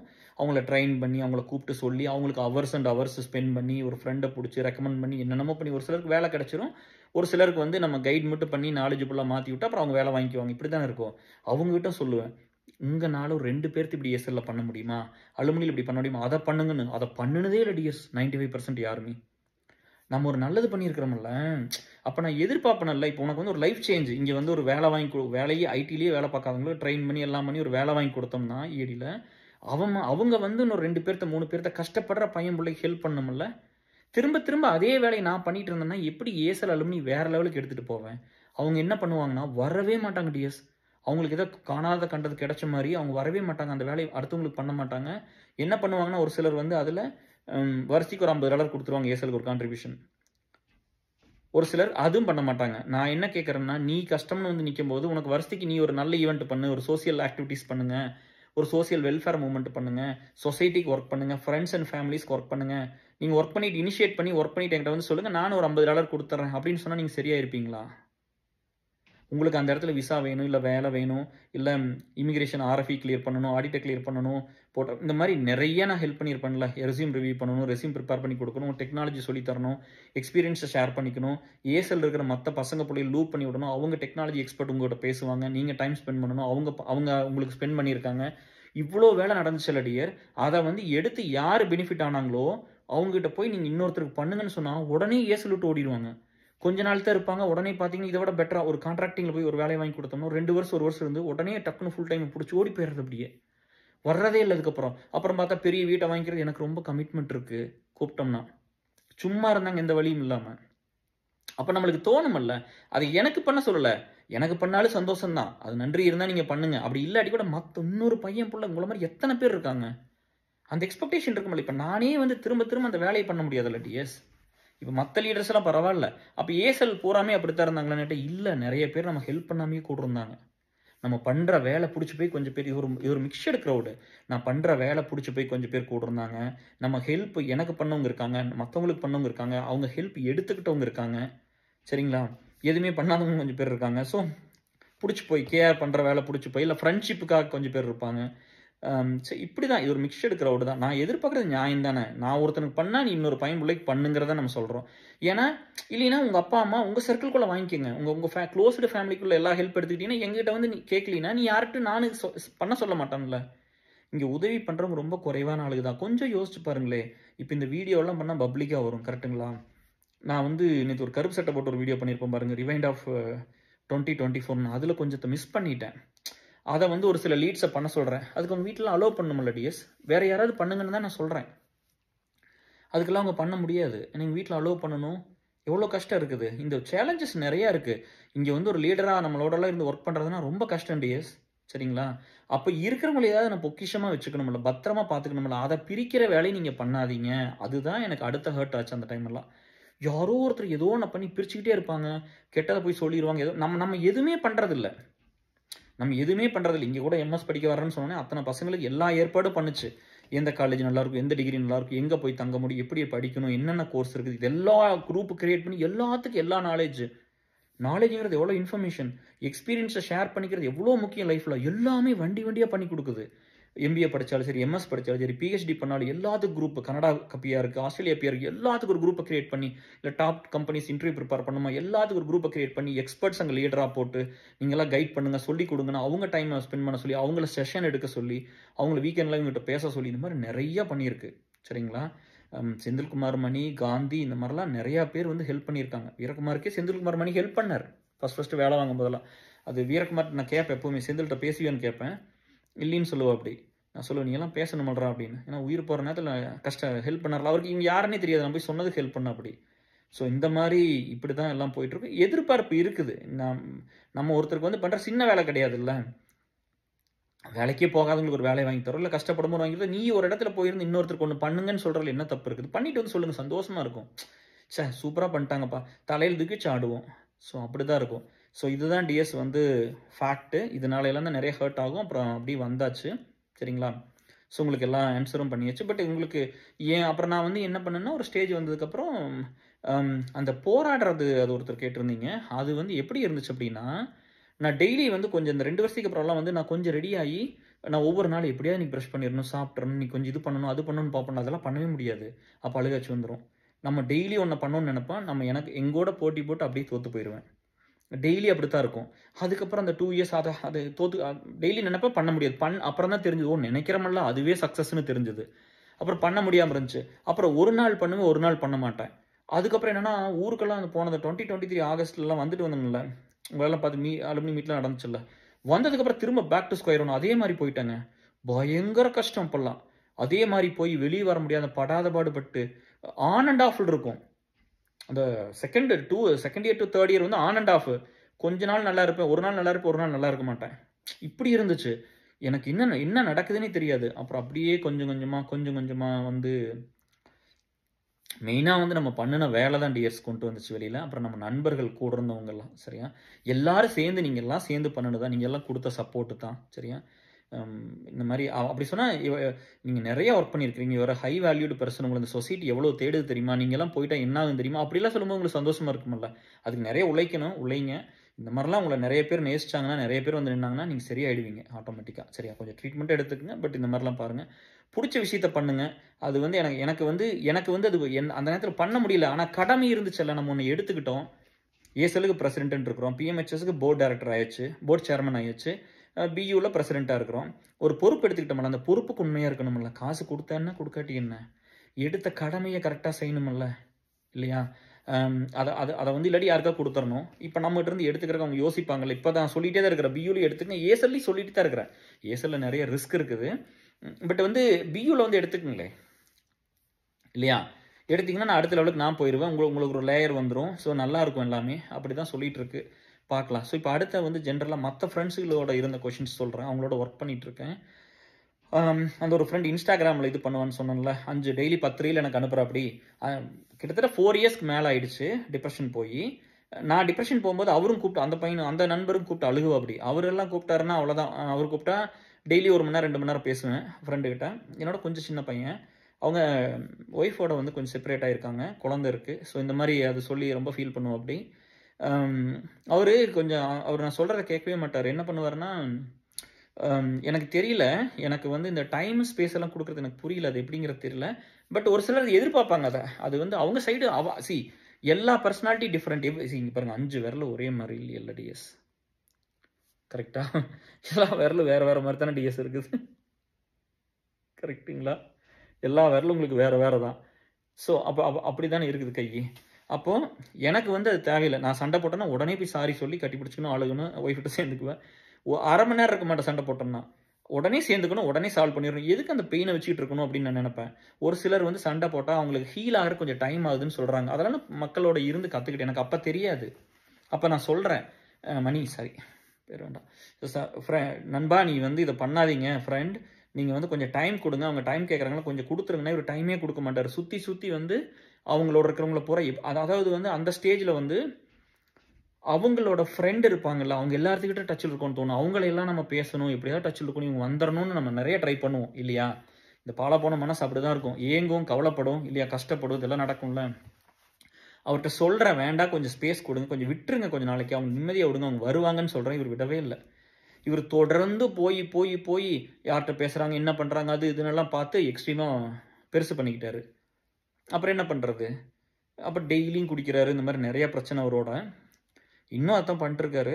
நான் சொன்னேன் கொஞ்சம் டைம் கொடுங்க, அவங்க சரியாயிருவாங்க. கொஞ்சம் டைம் கொடுத்து பார்க்கலாம். சரியா? வேணான்ட்டு போயிட்டாங்க. கொஞ்சம் டைம் கொடுத்து பார்க்கலாம். நீங்கள் வந்து இல்லை அவள் வந்து வாட்ஸ்அப்பில் இப்படி இருக்கிறா, அப்படி இருக்கிறா, இதை பண்ணுறா, அதை பண்ணுறான்னு அப்புறம் மென்னோட மனசு இல்லை. ஸோ நம்ம நேசிச்சவங்க போயிட்டாங்கன்னா அது எப்படி இல்லையா? விமனோட மனசு வந்து நீங்கள்லாம் வந்து சொன்னீங்கன்னா புரிஞ்சுக்கிறேன், அது ஒர்க் பண்ணி கொடுத்துருக்குறேன் தெரியும். மென்னோட மனசு நானே ஆம்பளை தானே, அதனால் எனக்கு தெரியும்ல. அதனால் நான் எவ்வளவோ சொன்னேன், அந்த ஸ்பேஸ் கொடுங்க, பின்னாடி போகாதீங்க, கொஞ்ச நாளைக்கு விட்டுருங்க அப்படிங்கிறது. ஏன்னா எனக்கெல்லாம் புரியாமல் இருந்து அப்புறம் புரிஞ்சுக்கிட்டேன் லேட்டரா. ஸோ அது ஒன்று நடந்தது. இன்னொரு பையன் வந்து என்ன பார்த்தா ஆஃபீஸ்லேருந்து அழுகுவா அப்படி வீடியோ கால் பண்ணி. ரொம்ப கஷ்டமாக இருக்கும். ஆஃபீஸில் வந்து அப்படியே தாரதாரையே கண்ணீர் போகும். அவரெல்லாம் வந்து ஃப்ரைடே எல்லாம் கால் பண்ணாருன்னா 3.5 மணி நேரம் எப்போவுமே. எப்போ கால் பண்ணாலும் 3.5 hours to 4 hours பேசுவா அப்படி. அதுக்கப்புறம் தான் தூங்குறேன்னு சொல்லுவா அப்படி. மச்சி நீங்கள் பேசுறீங்கன்னா நான் செத்து போயிருவோம் அப்படி. ஹார்ட் நின்று போயிரும்போது அப்படி. நான் என்ன பண்ணுவேன், நான் பயந்துக்குவேன். அப்புறம் அப்படியே வந்துட்டு மறுபடி இந்த பெயினோடவே கொஞ்சம் லிசன் பண்ணுவேன். ஸோ அப்போ இவங்களோடவெல்லாம் அந்த வழியோடவே ஒர்க் பண்ண டிஎஸ். அப்படி அந்த மாதிரி இருக்குதுல்ல, இவங்கெல்லாம் கூப்பிடும்போது பேசுவேன். இவங்ககிட்ட போய் என்னோட சொல்ல முடியாது. இவங்க என்னோட பிரேக் ஆகி கிடப்பாங்க. அப்புறம் என்ன பண்ணுறது? அப்போ நான் சொல்லிட்டு அவங்களுக்கு சொல்லுவேன், உனக்கு எப்படி தெரியும், உங்களுக்கு எப்படி தெரியும், நீங்கள் எப்படி கண்டுபிடிச்சிங்க அப்படிங்கும்போது எனக்கு அப்படி தான் நடந்துச்சு அப்படின்னு சொல்லி அந்த பெயினை சொல்லுவோம்ல, எனக்கு இந்த டிப்ரெஷன் பெயின் இப்படி தான் இருக்குது அப்படின்னு. அப்புறம் ஸோ அதெல்லாம் கொஞ்சம் பார்த்துக்குங்க. மெயினாக வந்து இன்னொன்று என்னென்னா, இந்த ஃப்ரெண்ட்ஸ் கிட்ட போய் ஹெல்ப் கேட்குறீங்களா டிஎஸ், அது ரொம்ப முக்கியம். சரிங்களா? ஒரு சில விஷயங்கள் வந்து ஒரு ஃபேமிலி ரிலேட்டடாக இருக்கிறதால யார்கிட்ட சொல்லணும். இப்போ நீங்கள் வந்து 30 வருஷமா நான் ஒர்க் பண்ணுறேன், எனக்கு கூட எத்தனை சொல்லியிருப்பீங்க, எவ்வளோ ஒர்க் பண்ணியிருப்பேன், ஒன்று வெளியே சொல்லியிருப்பேன் இது வரைக்கும் எங்கேயாவது. இப்போ கூட இந்த ஃப்ரெண்டுன்னு சொன்னால் காமனாக 2 ஃப்ரெண்ட் அப்படின்னு தானே பேசிக்கிறேன். உங்களுக்கு யாருன்னு கூட தெரியாது இல்லை. என் ஒய்ஃபுக்கு மட்டும் தான் தெரியும் வார வாரம் யார் பேசுவாங்கன்னு, இல்லையா?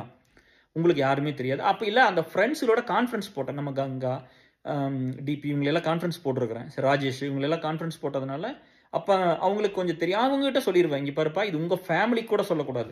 இப்போ ஒரு இஷ்யூ, ஒரு பர்சனல் இஷ்யூ மற்றவங்களுக்காக ஒர்க் பண்ணுறோம்னா நான் என் ஒய்ஃப்கிட்ட ஷேர் பண்ண மாட்டேன், எங்கேயுமே ஷேர் பண்ண மாட்டேன். அந்த லீடர்ஸ் வர்றீங்களா ஏஎஸ்எல் அலுமினியிலிருந்து, அவங்க ஆல்ரெடி அதை ஃபேஸ் பண்ணியிருப்பாங்க, ஒர்க் பண்ணியிருப்பாங்க, இல்லை உங்களுக்கு நாலேஜ் இருக்குன்னா அவங்கள கூப்பிட்டு அவங்ககிட்ட சொல்லுங்கள். உங்கள் ஒய்ஃபோ உங்கள் ஹஸ்பண்ட் கூட சொல்லக்கூடாது. ஏன்னா இது நம்ம நண்பனோடது, நம்ம ஃப்ரெண்டோடது, பையனோ பொண்ணு நம்மளோட இருக்கிறவங்களோடது. இது வெளியே போகக்கூடாது, யார்கிட்டும் போகக்கூடாது, பேச்சு வழக்கில் கூட வெளியே வரக்கூடாது. நான் யாருமே சொல்ல மாட்டாங்க. அப்பா அதெல்லாம் ஒரு பெரிய நன்றி. அப்படி தான் ஏஎஸ்எல் பில்டு பண்ணோம், அப்படி தான் இந்த இடத்துக்கு வந்திருக்குது. சரிங்களா டிஎஸ்?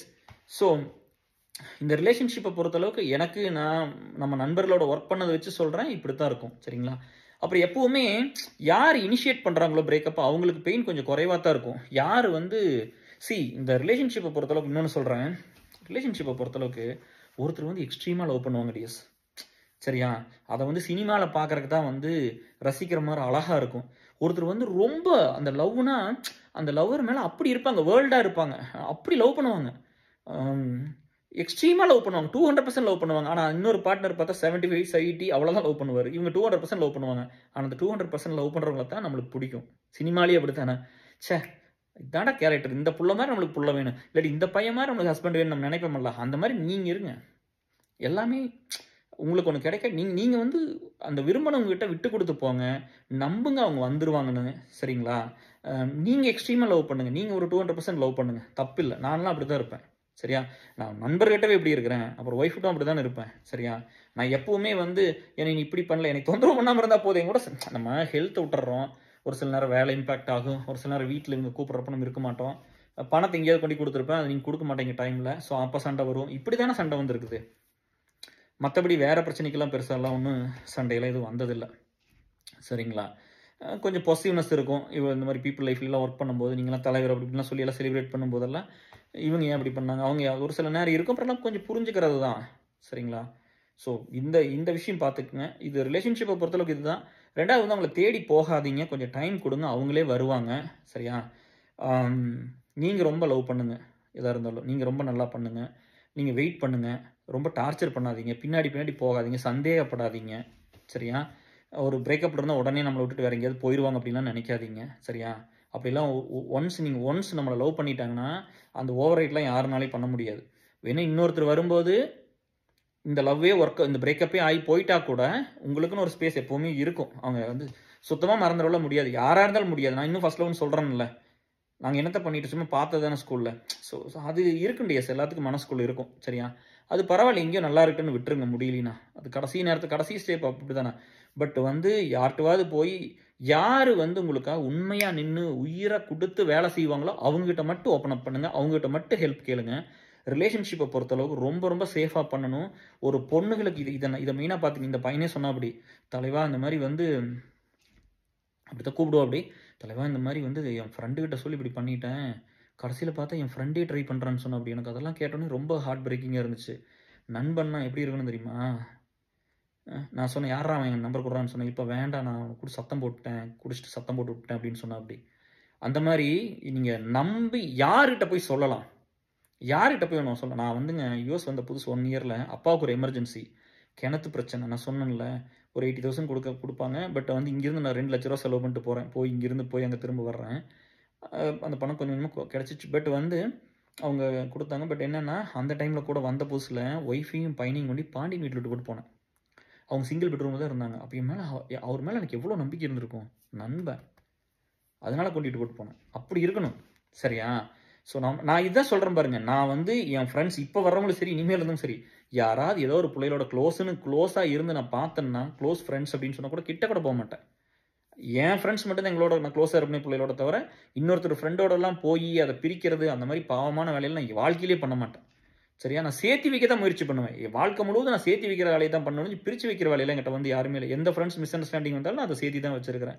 ஸோ இந்த மாதிரி அந்த நண்பர் சொன்னதுனால யார்கிட்ட சொல்கிறோங்கிறது ரொம்ப முக்கியம் டிஎஸ். எல்லாத்துக்கிட்டும் போய் சொல்லிடக்கூடாது. அதாவது நீங்கள் ஃப்ரெண்டாக கூட இருக்க வேண்டியதில்லை. இப்போ கேஆர்ட்ட வந்தீங்கன்னா இதை சொன்னால் ஒர்க் அவுட் ஆகுன்னு தெரியுமா நீங்கன்னு சொல்லுங்க. இந்த மாதிரி நிறைய பேர் இருப்பாங்க, நிறைய பசங்க நிறையா பிள்ளை இருப்பாங்க. அவங்களோட நீங்கள் பேசியிருக்க மாட்டீங்க, பழகியிருக்க மாட்டீங்க. ஆனால் அவங்க இது பண்ணுவாங்கன்னு தெரியுமில்ல, போய் ரீச் பண்ணி ஒரு தடவை கைண்டாக சொல்லி பாருங்கள், எனக்கு கொஞ்சம் ஹெல்ப் பண்ணுறீங்களான்னு கேட்டு பாருங்கள். அவங்க பண்ண ஆரம்பித்தா நீங்கள் க்ளோஸ் ஆயிடுவீங்க அவங்களோட. இல்லாட்டி உங்களுக்கு தெரிஞ்ச க்ளோஸாக இருக்கிற நண்பர்கள் யாரை ரொம்ப நம்புறீங்களோ அவங்கள்ட்ட பேசுங்க. மெயினாக இந்த பொண்ணுகளோட பிரிஞ்சது வேறு பசங்கள்கிட்டலாம் போய் சொல்லாதீங்க. அதெல்லாம் எப்போவுமே பண்ணக்கூடாது. அது இன்னொரு பொண்ணுகிட்ட சொல்லி டீல் பண்ணுங்கள். அதுதான் ஈஸி. பசங்கள்கிட்ட எப்பவும் சொல்லாதீங்க. அதே மாதிரி பசங்களோட பிரச்சனை இருந்தால் இன்னொரு பையன்கிட்ட சொல்லி பண்ணுங்கள், பிள்ளைகிட்ட போய் சொல்லாதீங்க. சரியா? ஸோ இந்த மாதிரி நிறையா இருக்குது. ரொம்ப சென்சிட்டிவான ஏரியா அதெல்லாம் பார்த்து ஹேண்டில் பண்ணுங்கள். ரெண்டாவது நம்ம வழியில் இருக்கும்போது யாராவது ஆறுதலாக பேசினா நம்மளுக்கு பிடிக்கும். சரியா? எனக்கு அப்படி தானே இருந்துச்சு. நானும் அன்பை தேடி ஓடணும் தானே அந்த டிப்ரெஷன் டைமில். ஆனால் நம்மளோட நண்பர்கள்லாம் நல்ல நண்பர்கள். அவங்கெல்லாம் எதை விஷ் பண்ணாங்கன்னா, கேஆர் ஹெல்த்தியாக திரும்ப வரணும், கேஆர் அவர் ஃபேமிலி நல்லா பார்த்துக்கணும், அவர் ஹெல்த் நல்லா பார்த்துக்கணும், திரும்ப பழைய கேர் நம்மளுக்கு வேணும், இதை பெருசாக எடுத்துகிட்டு போகணும். இன்னும் இந்த ஊருக்கு அப்படி தான் சொல்லுவோம். ஒய்ஃப் அப்படி தான், ஊருக்கு உழைக்கிறவங்களாம் குடும்பத்துக்கு ஒன்றும் பண்ண மாட்டான் அப்படின்னு தான் சண்டை வரும். இந்த மாதிரி சரியா? அந்த மாதிரி அவங்க அப்படி ஆசைப்பட்டு அப்படியெல்லாம் உதவி பண்ணாங்க. யாரும் நம்மளை ஸ்பாயில் பண்ணல, யாரும் நம்மளை மிஸ்யூஸ் பண்ணல, யாரும் நம்மளை கெடுக்கல. சரியா? அதுக்கு ஒரு பெரிய நன்றி. நம்மளை அப்படியே திருப்பி கொண்டு ஃபேமிலியில் ஒப்படைச்சதுக்கு ஒரு பெரிய நன்றி. இது ஒன்று பார்த்துக்குங்க. அப்புறம் இன்னொரு கேஸ் ஒர்க் பண்ணேன். அவங்க பார்த்தீங்கன்னா ஏதோ பிஸ்னஸில் போட்டுப்பா அந்த கோவிட் டைமில் பணத்தை விட்டுட்டாங்க. ஹஸ்பண்ட் பிரிஞ்சு போயிட்டாரு. நகையெல்லாம் வச்சு அந்த இடத்தையெல்லாம் விற்று ஏதோ போட்டிருக்காங்க. எப்படி போட்டாங்கன்னு தெரியல, பூரா போயிடுச்சு. அப்போ அவங்க இப்போ ஒரு ப்ரைவேட் காலேஜ் லெக்சர் ஜாப் போகிறாங்க. ரொம்ப தூரம் ட்ராவல் பண்ணி போகிறாங்க. குழந்தைங்க 2 இருக்குது. ஹஸ்பண்ட் பிரிஞ்சு போனதுனால பணம் கட்ட சொன்னாங்க. அப்போ அழுதாங்க, இதெல்லாம் சொன்னாங்க. நான் சொன்னேன், இந்த ரீசனுக்கு ஏசல் எப்படி போய் நான் பணம் கேட்பேன்? நீங்கள் இப்படி ஒரு பிஸ்னஸ் பண்ணி பணத்தை விட்டுருக்கீங்க. ஒரு ஜென்யூனாக இருந்தால் நம்ம பண்ணலாம். பட் இது எப்படிங்க கேட்குறேன்? நான் லீட்ஸ் கிட்ட சொல்கிறேன், ஓகேனா பண்ணட்டும். நான் லீட்ஸோட கான்டாக்ட் கொடுத்தேன். நீங்கள் கொஞ்சம் பேர்த்திட்ட பேசுங்க. நானாக போய் இதை ரெக்கமெண்ட் பண்ண நல்லா இருக்காது. நான் போஸ்ட் பண்ணிடுறேன், இந்த மாதிரி ஒரு ஃப்ரெண்டு ஹெல்ப் கேட்குறாங்கன்னு. பட் இவங்க யார்ட்டும் பேசலை. என்னையும் பிடிச்சி தொந்தரவு பண்ணிட்டு நான் எப்படி ஹெல்ப் பண்ண முடியும்? நான் ஒருத்தர் எடுக்கிற முடிவா? நான் லீட்ஸ் எல்லாத்தையும் கேட்பேன்ல. எல்லாரும் நீங்கள் ஓகே சொன்னால் தானே அது பண்ண முடியும். நான் எப்போவுமே எந்த ஒரு டெசிஷன் நான் தனியாலாம் இது எடுத்ததில்லை. எடுக்க முடியாமல் அவங்க கஷ்டப்பட்டாங்கன்னா நான் கூட போயிருந்து இப்படி பண்ணுங்கன்னு சொன்னனே தவிர எந்த டெசிஷன் நான் அப்படிலாம் பண்ணினதில்லை. இந்த வீடியோ இன்றைக்கி கூட வஞ்சி ஏதோ ஒரு வீடியோ கொடுத்து அப்லோட் பண்ணலாமான்னு கேட்டது, பண்ணுங்கன்னு சொல்லியாச்சு. ஏதோ ஒரு டேமை பற்றி ஒரு 2.5 நிமிஷம் வீடியோ. நான் எதுக்குமே நோலாம் சொல்ல மாட்டேன். நல்ல விஷயங்கள் எது வந்தாலும் நீங்கள் பண்ணுங்கன்னு தான் சொல்லுவேன். எங்கிட்ட எல்லாமே இங்கே கேட்கணுங்கிறது கூட நீங்கள் சந்தோஷமாக பண்ணலாம். இப்போ ஏதோ லீட்ஸ் கம்பெனிலாம் மாற்றினாங்க, நான் பார்த்துக்கிட்டே இருந்தேன். வீடியோக்கு பூரா கம்பெனியில் மாற்றினீங்க, அப்போ தான் நிறைய பேர் பார்ப்பாங்கன்னு மாற்றுங்கன்னு சொல்லிட்டேனே, ஒன்றுமே சொல்லலையே. ஒவ்வொரு தடவை நம்ம ரிவ்யூக்காக போகிறோம், அப்படியெல்லாம் இல்லை. சரிங்களா? ஸோ நீங்கள் இதெல்லாம் பார்த்து ஒரு சேஃபாக அந்த பிஸ்னஸில் கொஞ்சம் பணத்தை பெரிய அளவு நிறைய பேர் கோடிக்கணக்கில் விட்டுருக்குறீங்க. ஸோ அதெல்லாம் கொஞ்சம் பார்த்து சூதானமாக இருங்க சாமி. அப்புறம் அப்படி பண்ணிங்கனால அப்புறம் அது உங்களை டிப்ரெஷனுக்கு எடுத்துகிட்டு போயிடும். அதில் கொஞ்சம் பேர் டிப்ரெஷன், அது ரொம்ப பணம் போயிட்டா அதை சொல்கிற மாதிரி ஒரு சிலருக்கு வாழ்க்கையோட ஸ்டாண்டர்டு குறைஞ்சி போயிடும். அப்புறம் நீங்கள் ஒரு லைஃப் ஸ்டைலில் இருப்பீங்கள்ல. இப்போ நான் யூஎஸில் இங்கே இருக்கிறேன், எனக்கு வெளியில் போய் சுற்றுற பழக்கமெல்லாம் எப்பவும் கிடையாது. இங்கே ஒரு சில ஃப்ரெண்ட்ஸ் எல்லாம் சொல்லுவாங்க, இவங்களுக்கு ஒரு பொண்ணு பார்த்துருப்பாங்க, பழகிருப்பாங்க, இல்லை அவங்க லைஃப் ஸ்டைல் வேறையாக இருக்குது, அவங்க நிறையா செலவு பண்ண வைக்கிறாங்க அப்படிலாம் சொல்லியிருக்காங்க. நம்மளுக்கு எந்த செலவும் இல்லை. பழைய சோறு போட்டாலும் கஞ்சி வச்சு கொடுத்தாலும் குடிச்சு போட்டு கம்முன்னு இருப்பேன் வேலையை பார்த்துக்கிட்டு. சரியா? ஏன்னா எனக்கு அதுலையெல்லாம் ஒன்றும் பெரிய ஒரு ஈடுபாடும் இல்லை. ஒரு மனிதாபிமானத்தோடு இருக்கும்னு நினைப்பேன். அது எனக்கு எப்போவுமே இப்போ ஒரு பெரிய ஹோட்டலில் சாப்பிட்டதில்லை, பெரிய இடத்துல போய் துணி ட்ரெஸ் எடுத்ததில்லை, பெரிய ட்ரிப்பெல்லாம் பெருசாக பிளான் பண்ணி வேறு நாட்டுக்கு போகிறது பிடிக்கும், அதெல்லாம் எதுவுமே பண்ணினதில்லை. எனக்கு அது மேலே ஈடுபாடு இல்லை. எனக்கு என்னோட ஈடுபாடு பூரா மக்கள் தான். இந்த கஷ்டப்படுறவங்களுக்கு கொஞ்சம் பெட்டராக பண்ணிட மாட்டோமா, கொஞ்சம் அவங்களுக்கு ஒரு ஹோப்பை கொடுத்துட மாட்டோமா அப்படின்னு. அப்புறம் இந்த ஹோப்பு ஒரு பெரிய வார்த்தைங்க.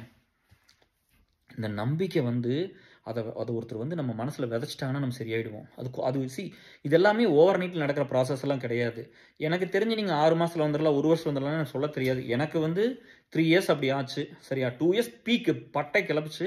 அதுக்கப்புறம் கொஞ்சம் கொஞ்சமாக ஒரு 3rd இயர் வரும்போது நான் பெட்டரானேன். நான் இப்போ உண்மையை தானே சொன்னேன். 3 வருஷம் முடிஞ்சது, இன்னும் அந்த மனசோர்வு இருக்குது. அப்பப்போ ஒரு மாதிரி டவுன் ஆவேன், அப்பப்போ ஒரு மாதிரி டிப்ரெஷன் ஒரு மாதிரி இருக்கும் அப்படியே. அப்புறம் மறுபடியும் ரெடி ஆவேன். பட்டு சாப்பிட முடியுது, வேலை செய்ய முடியுது, அவ்வளோ அந்தளவுக்கு பண்ண முடியுது.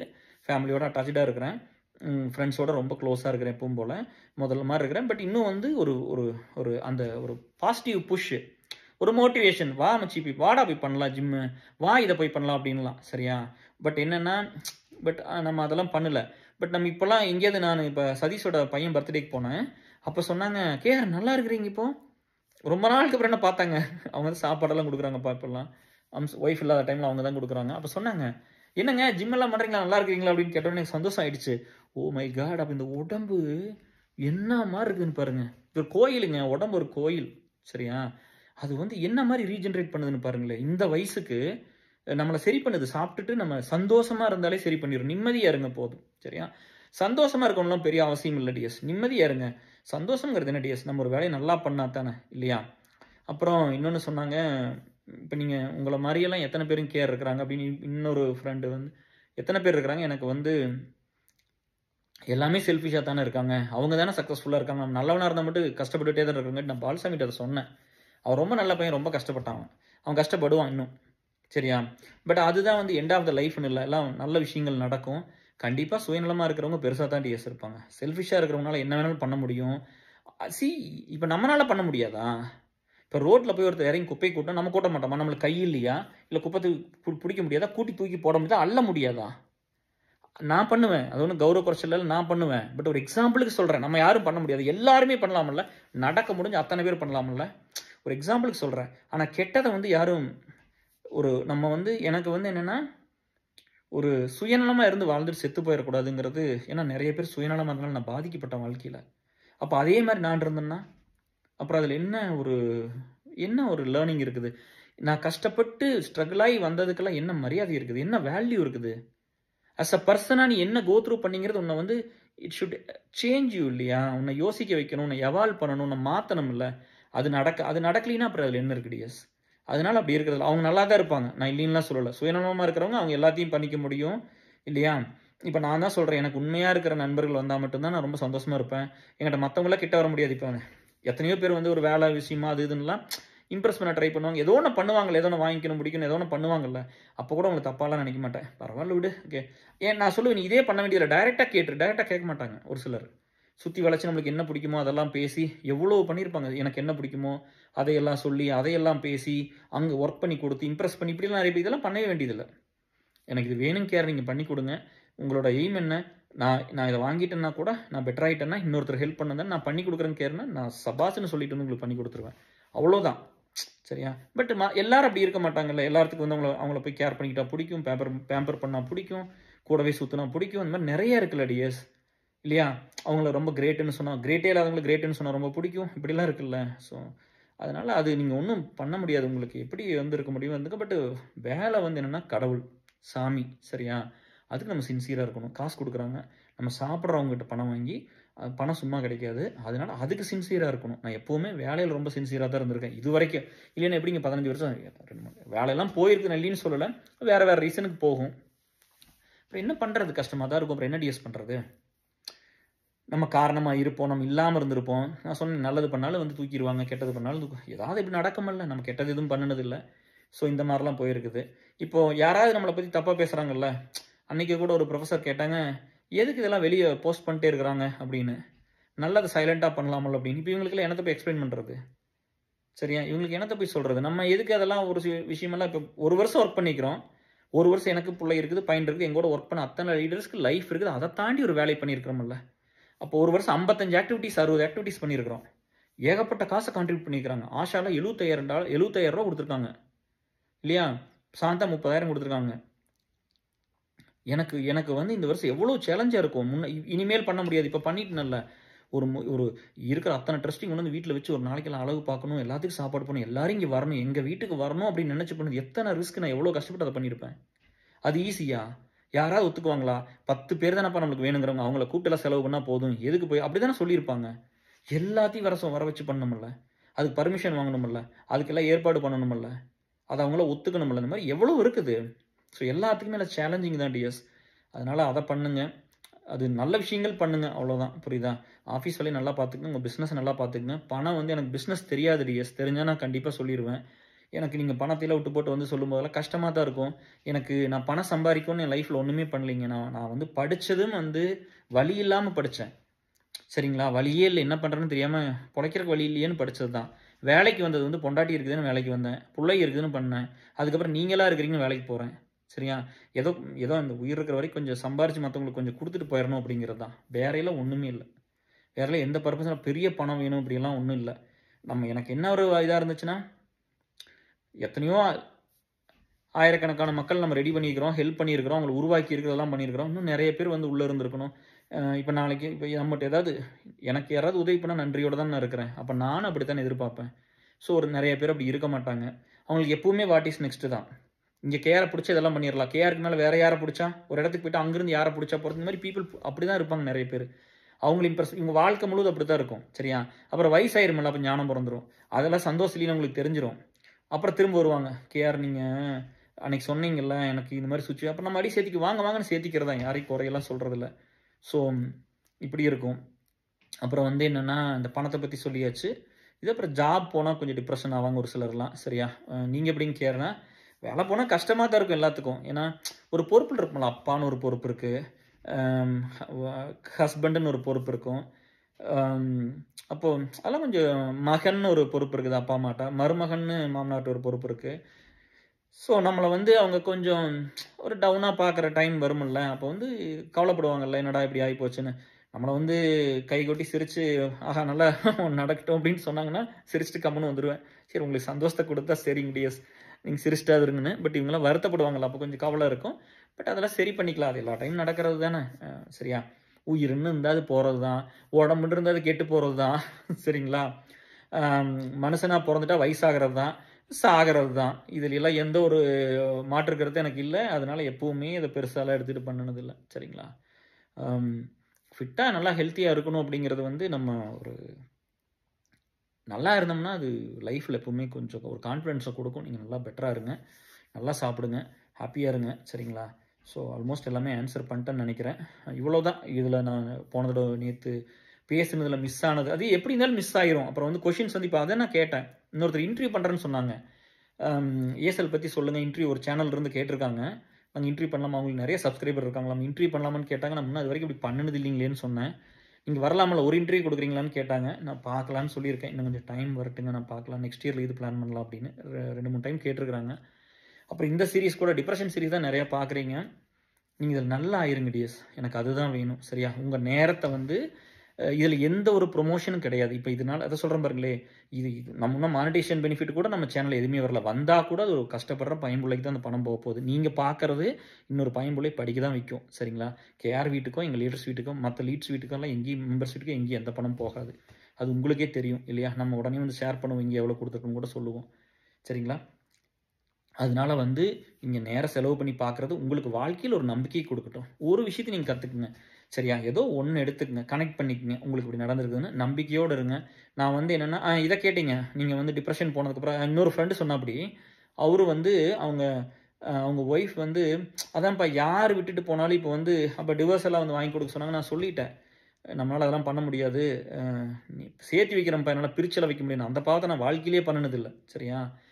ரொம்ப உயிர் போகிற கண்டிஷன் இப்படிலாம் இருக்குது, ஒத்து வரலைன்னா தான் அப்போ தான் இப்போ ஒரே ஒரு விஷயத்தை தான் சொல்லியிருக்கேன் ஃப்ரெண்ட், நீங்கள் பார்த்து பேசி என்ன பண்ணணும் பண்ணுங்கன்னு சொன்னனே தவிர மற்றபடி அதெல்லாம் நம்மளுக்கு தெரியாதா? ஸோ அதெல்லாம் பண்ணினதில்லை. அப்போ ஒரு ஃப்ரெண்டு சொன்னார், நிறைய ஆன்லைனில் படிச்சுட்டு அதை பூரா அப்ளை பண்ணுறாரு அவர் ஒய்ஃப் கிட்ட. இப்படி இருக்கிறேன், இவ வந்துருவாங்க, எனக்கு இப்படி சொல்லியிருக்காங்க.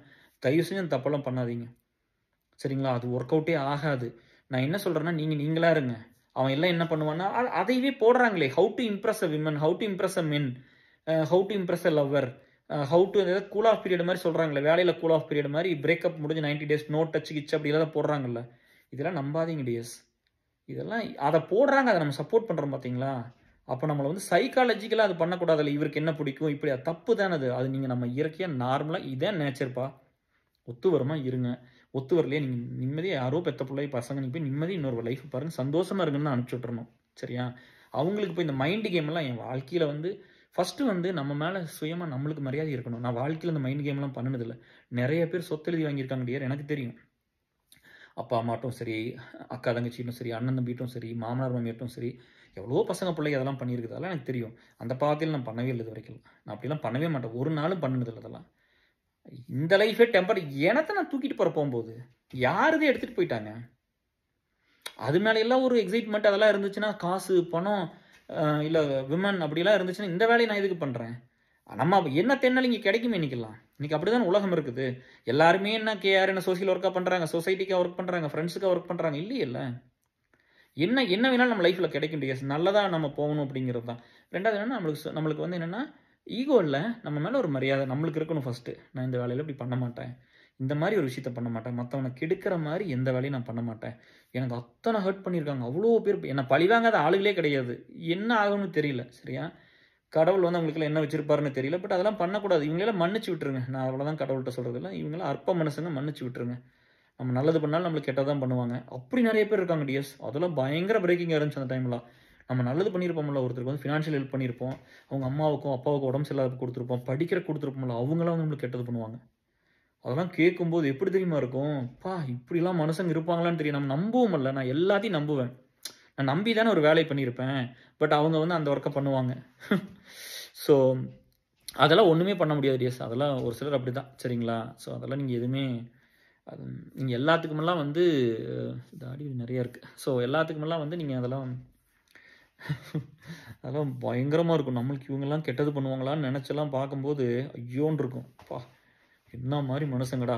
எனக்கெல்லாம் ஒரு ரூ. 10 குடுத்தது எவ்வளோ நன்றியோட இருப்பேன். ஐயோ! இந்த பையன் நம்மளுக்கு காசு குடுத்துருக்கான், அப்படி ஹெல்ப் பண்ணியிருக்கான் அப்படின்னு நான் எப்படி இருப்பேன்? பட் அப்படிலாம் இருக்க மாட்டாங்க ஒரு சிலர்லாம். நீங்க தெரிஞ்சுக்குவீங்க. You will come to know about people அவ்வளோதான். தெரிஞ்சுக்கிட்டு நல்லவங்கள ஹோல்டு பண்ணிக்கங்க. அவங்க நல்லா இருக்கணும்னு தான் நான் ரொம்ப கஷ்டப்பட்டேன். இப்ப எனக்காக வந்து இத்தன பேர் வந்து எல்லாம் ஹெல்ப் பண்ணி எல்லாம் ரெடி பண்ணாங்க இல்லையா? அவங்க நல்லா இருக்கணும்னு நான் போராடுவேன். அவங்களுக்கு அது புரியவே புரியாது. படிக்க சொல்லுவேன், நல்லா வேலைக்கு சொல்லுவேன், நல்லா சம்பாதிக்க சொல்லுவேன், நல்ல வாழ்க்கை வாழ சொல்லுவேன், நல்லபடியா இருங்கன்னு சொல்லுவேன். பட் அவங்களுக்கு அது புரியறதே இல்ல டியர்ஸ். ஒரு சிலருக்கு அது புரியாது. அப்ப கொஞ்சம் ஸ்ட்ரெஸ் ஆகும். அப்படிதான் இருந்திருக்குது. ஸோ இந்த டிப்ரஷன்ங்கிறது வந்து என்ன பொறுத்தளவுக்கு வந்து எப்படின்னா, யாருக்குமே வரக்கூடாது. என்ன புடிக்கலன்னு சொல்றவங்களுக்கு வரக்கூடாது. என்ன ஹேட் பண்றவங்களுக்கு வரக்கூடாது. சரியா? அவங்க இந்த லைஃப்குள்ளேயே வரக்கூடாது. இந்த டிப்ரஷன் ஒண்ணு அந்த மன அழுத்தம் இதுக்குள்ள வரவே யாரும் கூடாது. கஷ்டம் வரலாம், கவலைகள் வரலாம், அழுகாச்சி வரலாம். அதெல்லாம் பிரச்சனை இல்ல. பட் இந்த மாரிலாம் வந்துரக்கூடாது. அதுக்கு முதல்ல அப்படிதான் சொல்றேனே. நம்ம வந்து நேத்து இன்னொரு பாயிண்ட் மிஸ் பண்ணிட்டேன். தம்பி பத்தி, பையன பத்தி பேசும்போது வந்து என்னன்னா, சின்ன பையனா வாடா போடான்னு பேசுறது நார்மல் தானே. நம்ம ஒண்ணும் செலிபிரிட்டி மாரி எனக்கு அதெல்லாம் ரொம்ப ஃபேக்கா தெரியுது. அவங்க வந்தாங்க, அவங்க போனாங்கன்னு குட்டி சின்ன பசங்க புள்ளைகள் நீ அப்படி பேசுவோமா வீட்ல? ஒரு எல்லாமே வந்து அ பிரைவசி இதெல்லாங்கிறது பெட்ரூம்ல இருக்கிறது, அந்யோன்யமா இருக்கிறது, நல்லா வாழ்றது இல்லையா? ஸோ அதெல்லாம் நம்ம எங்கேயுமே போய் இதெல்லாம் பண்ணிக்கலையல்ல. சரியா? மக்களுக்கு வந்து ஒண்ணு பேசுறோம், ஒரு நல்ல விஷயங்கள் சொல்லும்போது, ஒரு எதார்த்தமா, உண்மையா அப்படித்தான் இருக்கணும். என் நண்பன வந்து அவன் சொன்னான், "அப்படி வாங்க போங்கலாம் நீங்க வீடியோல சொல்றதெல்லாம் ஒரு மாரி இருக்குது மச்சி. நீங்க வாடா போடான்னு கூப்பிட்டா தான் நல்லாயிருக்கும்" அப்படின்னு. அது ஒரு சில நேரம் அவங்கவங்கன்னு சொல்ல வேண்டியதா வந்துருது. மத்தபடி வந்து குழந்தைகள் எல்லாம் அவன் அவன்னு பேசுறது குட்டி பசங்க தானே. தம்பி வந்தான், போனான், பாப்பா வந்துச்சு, போச்சுன்னு சொல்றதுல என்ன இருக்குது? அதே மாரி வந்து ஒய்ஃப் எல்லாம் வாடி போடின்லாம் நான் கூப்பிடவே மாட்டேன். யாரையுமே வாடி போடின்னு கூப்பிட மாட்டேன். ரொம்ப ரேர் தான். ஏதோ சண்டை வந்துன்னா இப்போ ஒரு வார்த்தை சொல்லியிருப்பேனே தவிர, மத்தபடி அப்படியெல்லாம் வந்து அந்த மாரிலாம் யாரையும் கூப்பிடுறதும் இல்ல. அந்த மாரி எனக்கு அது பிடிக்காது யார் கூப்பிட்டாலும். யாராவது ஒருத்தர் வந்து வாடி போடின்னு கூப்பிட்டாங்கன்னா எனக்கு கோவம் வரும். சுருக்குன்னு கோவம் வரும்.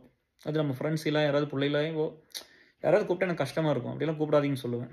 அதெல்லாம் எப்பவுமே அவங்களுக்கு அந்த மரியாதையெல்லாம் குடுத்துருக்குது. ஸோ இந்த ஒரு சீரியஸ் வந்து உங்களுக்கு ஒரு ஃபுல்ஃபில்லா இருக்கும்னு நம்புறேன். நீங்க வந்து கேட்ட எல்லா கொஸ்டின்ஸ்க்கு ஆன்சர் பண்ணியாச்சு. ஏதாவது மறந்துச்சுன்னா கண்டிப்பா நான் நெக்ஸ்ட் வீடியோல உங்களோட கனெக்ட் பண்றேன். பட் சொன்ன விஷயங்கள இன்னொரு தடவ யோசிச்சுக்கங்க. ஸ்ட்ராங்கா இருங்க. நம்பிக்கையோட இருங்க. வாழ்க்கை ரொம்ப ரொம்ப சின்னது. நெனச்சு பார்த்தோம்னா டக்குன்னு போயிரும். ஆள் இல்லாம போயிருவாங்கப்பா.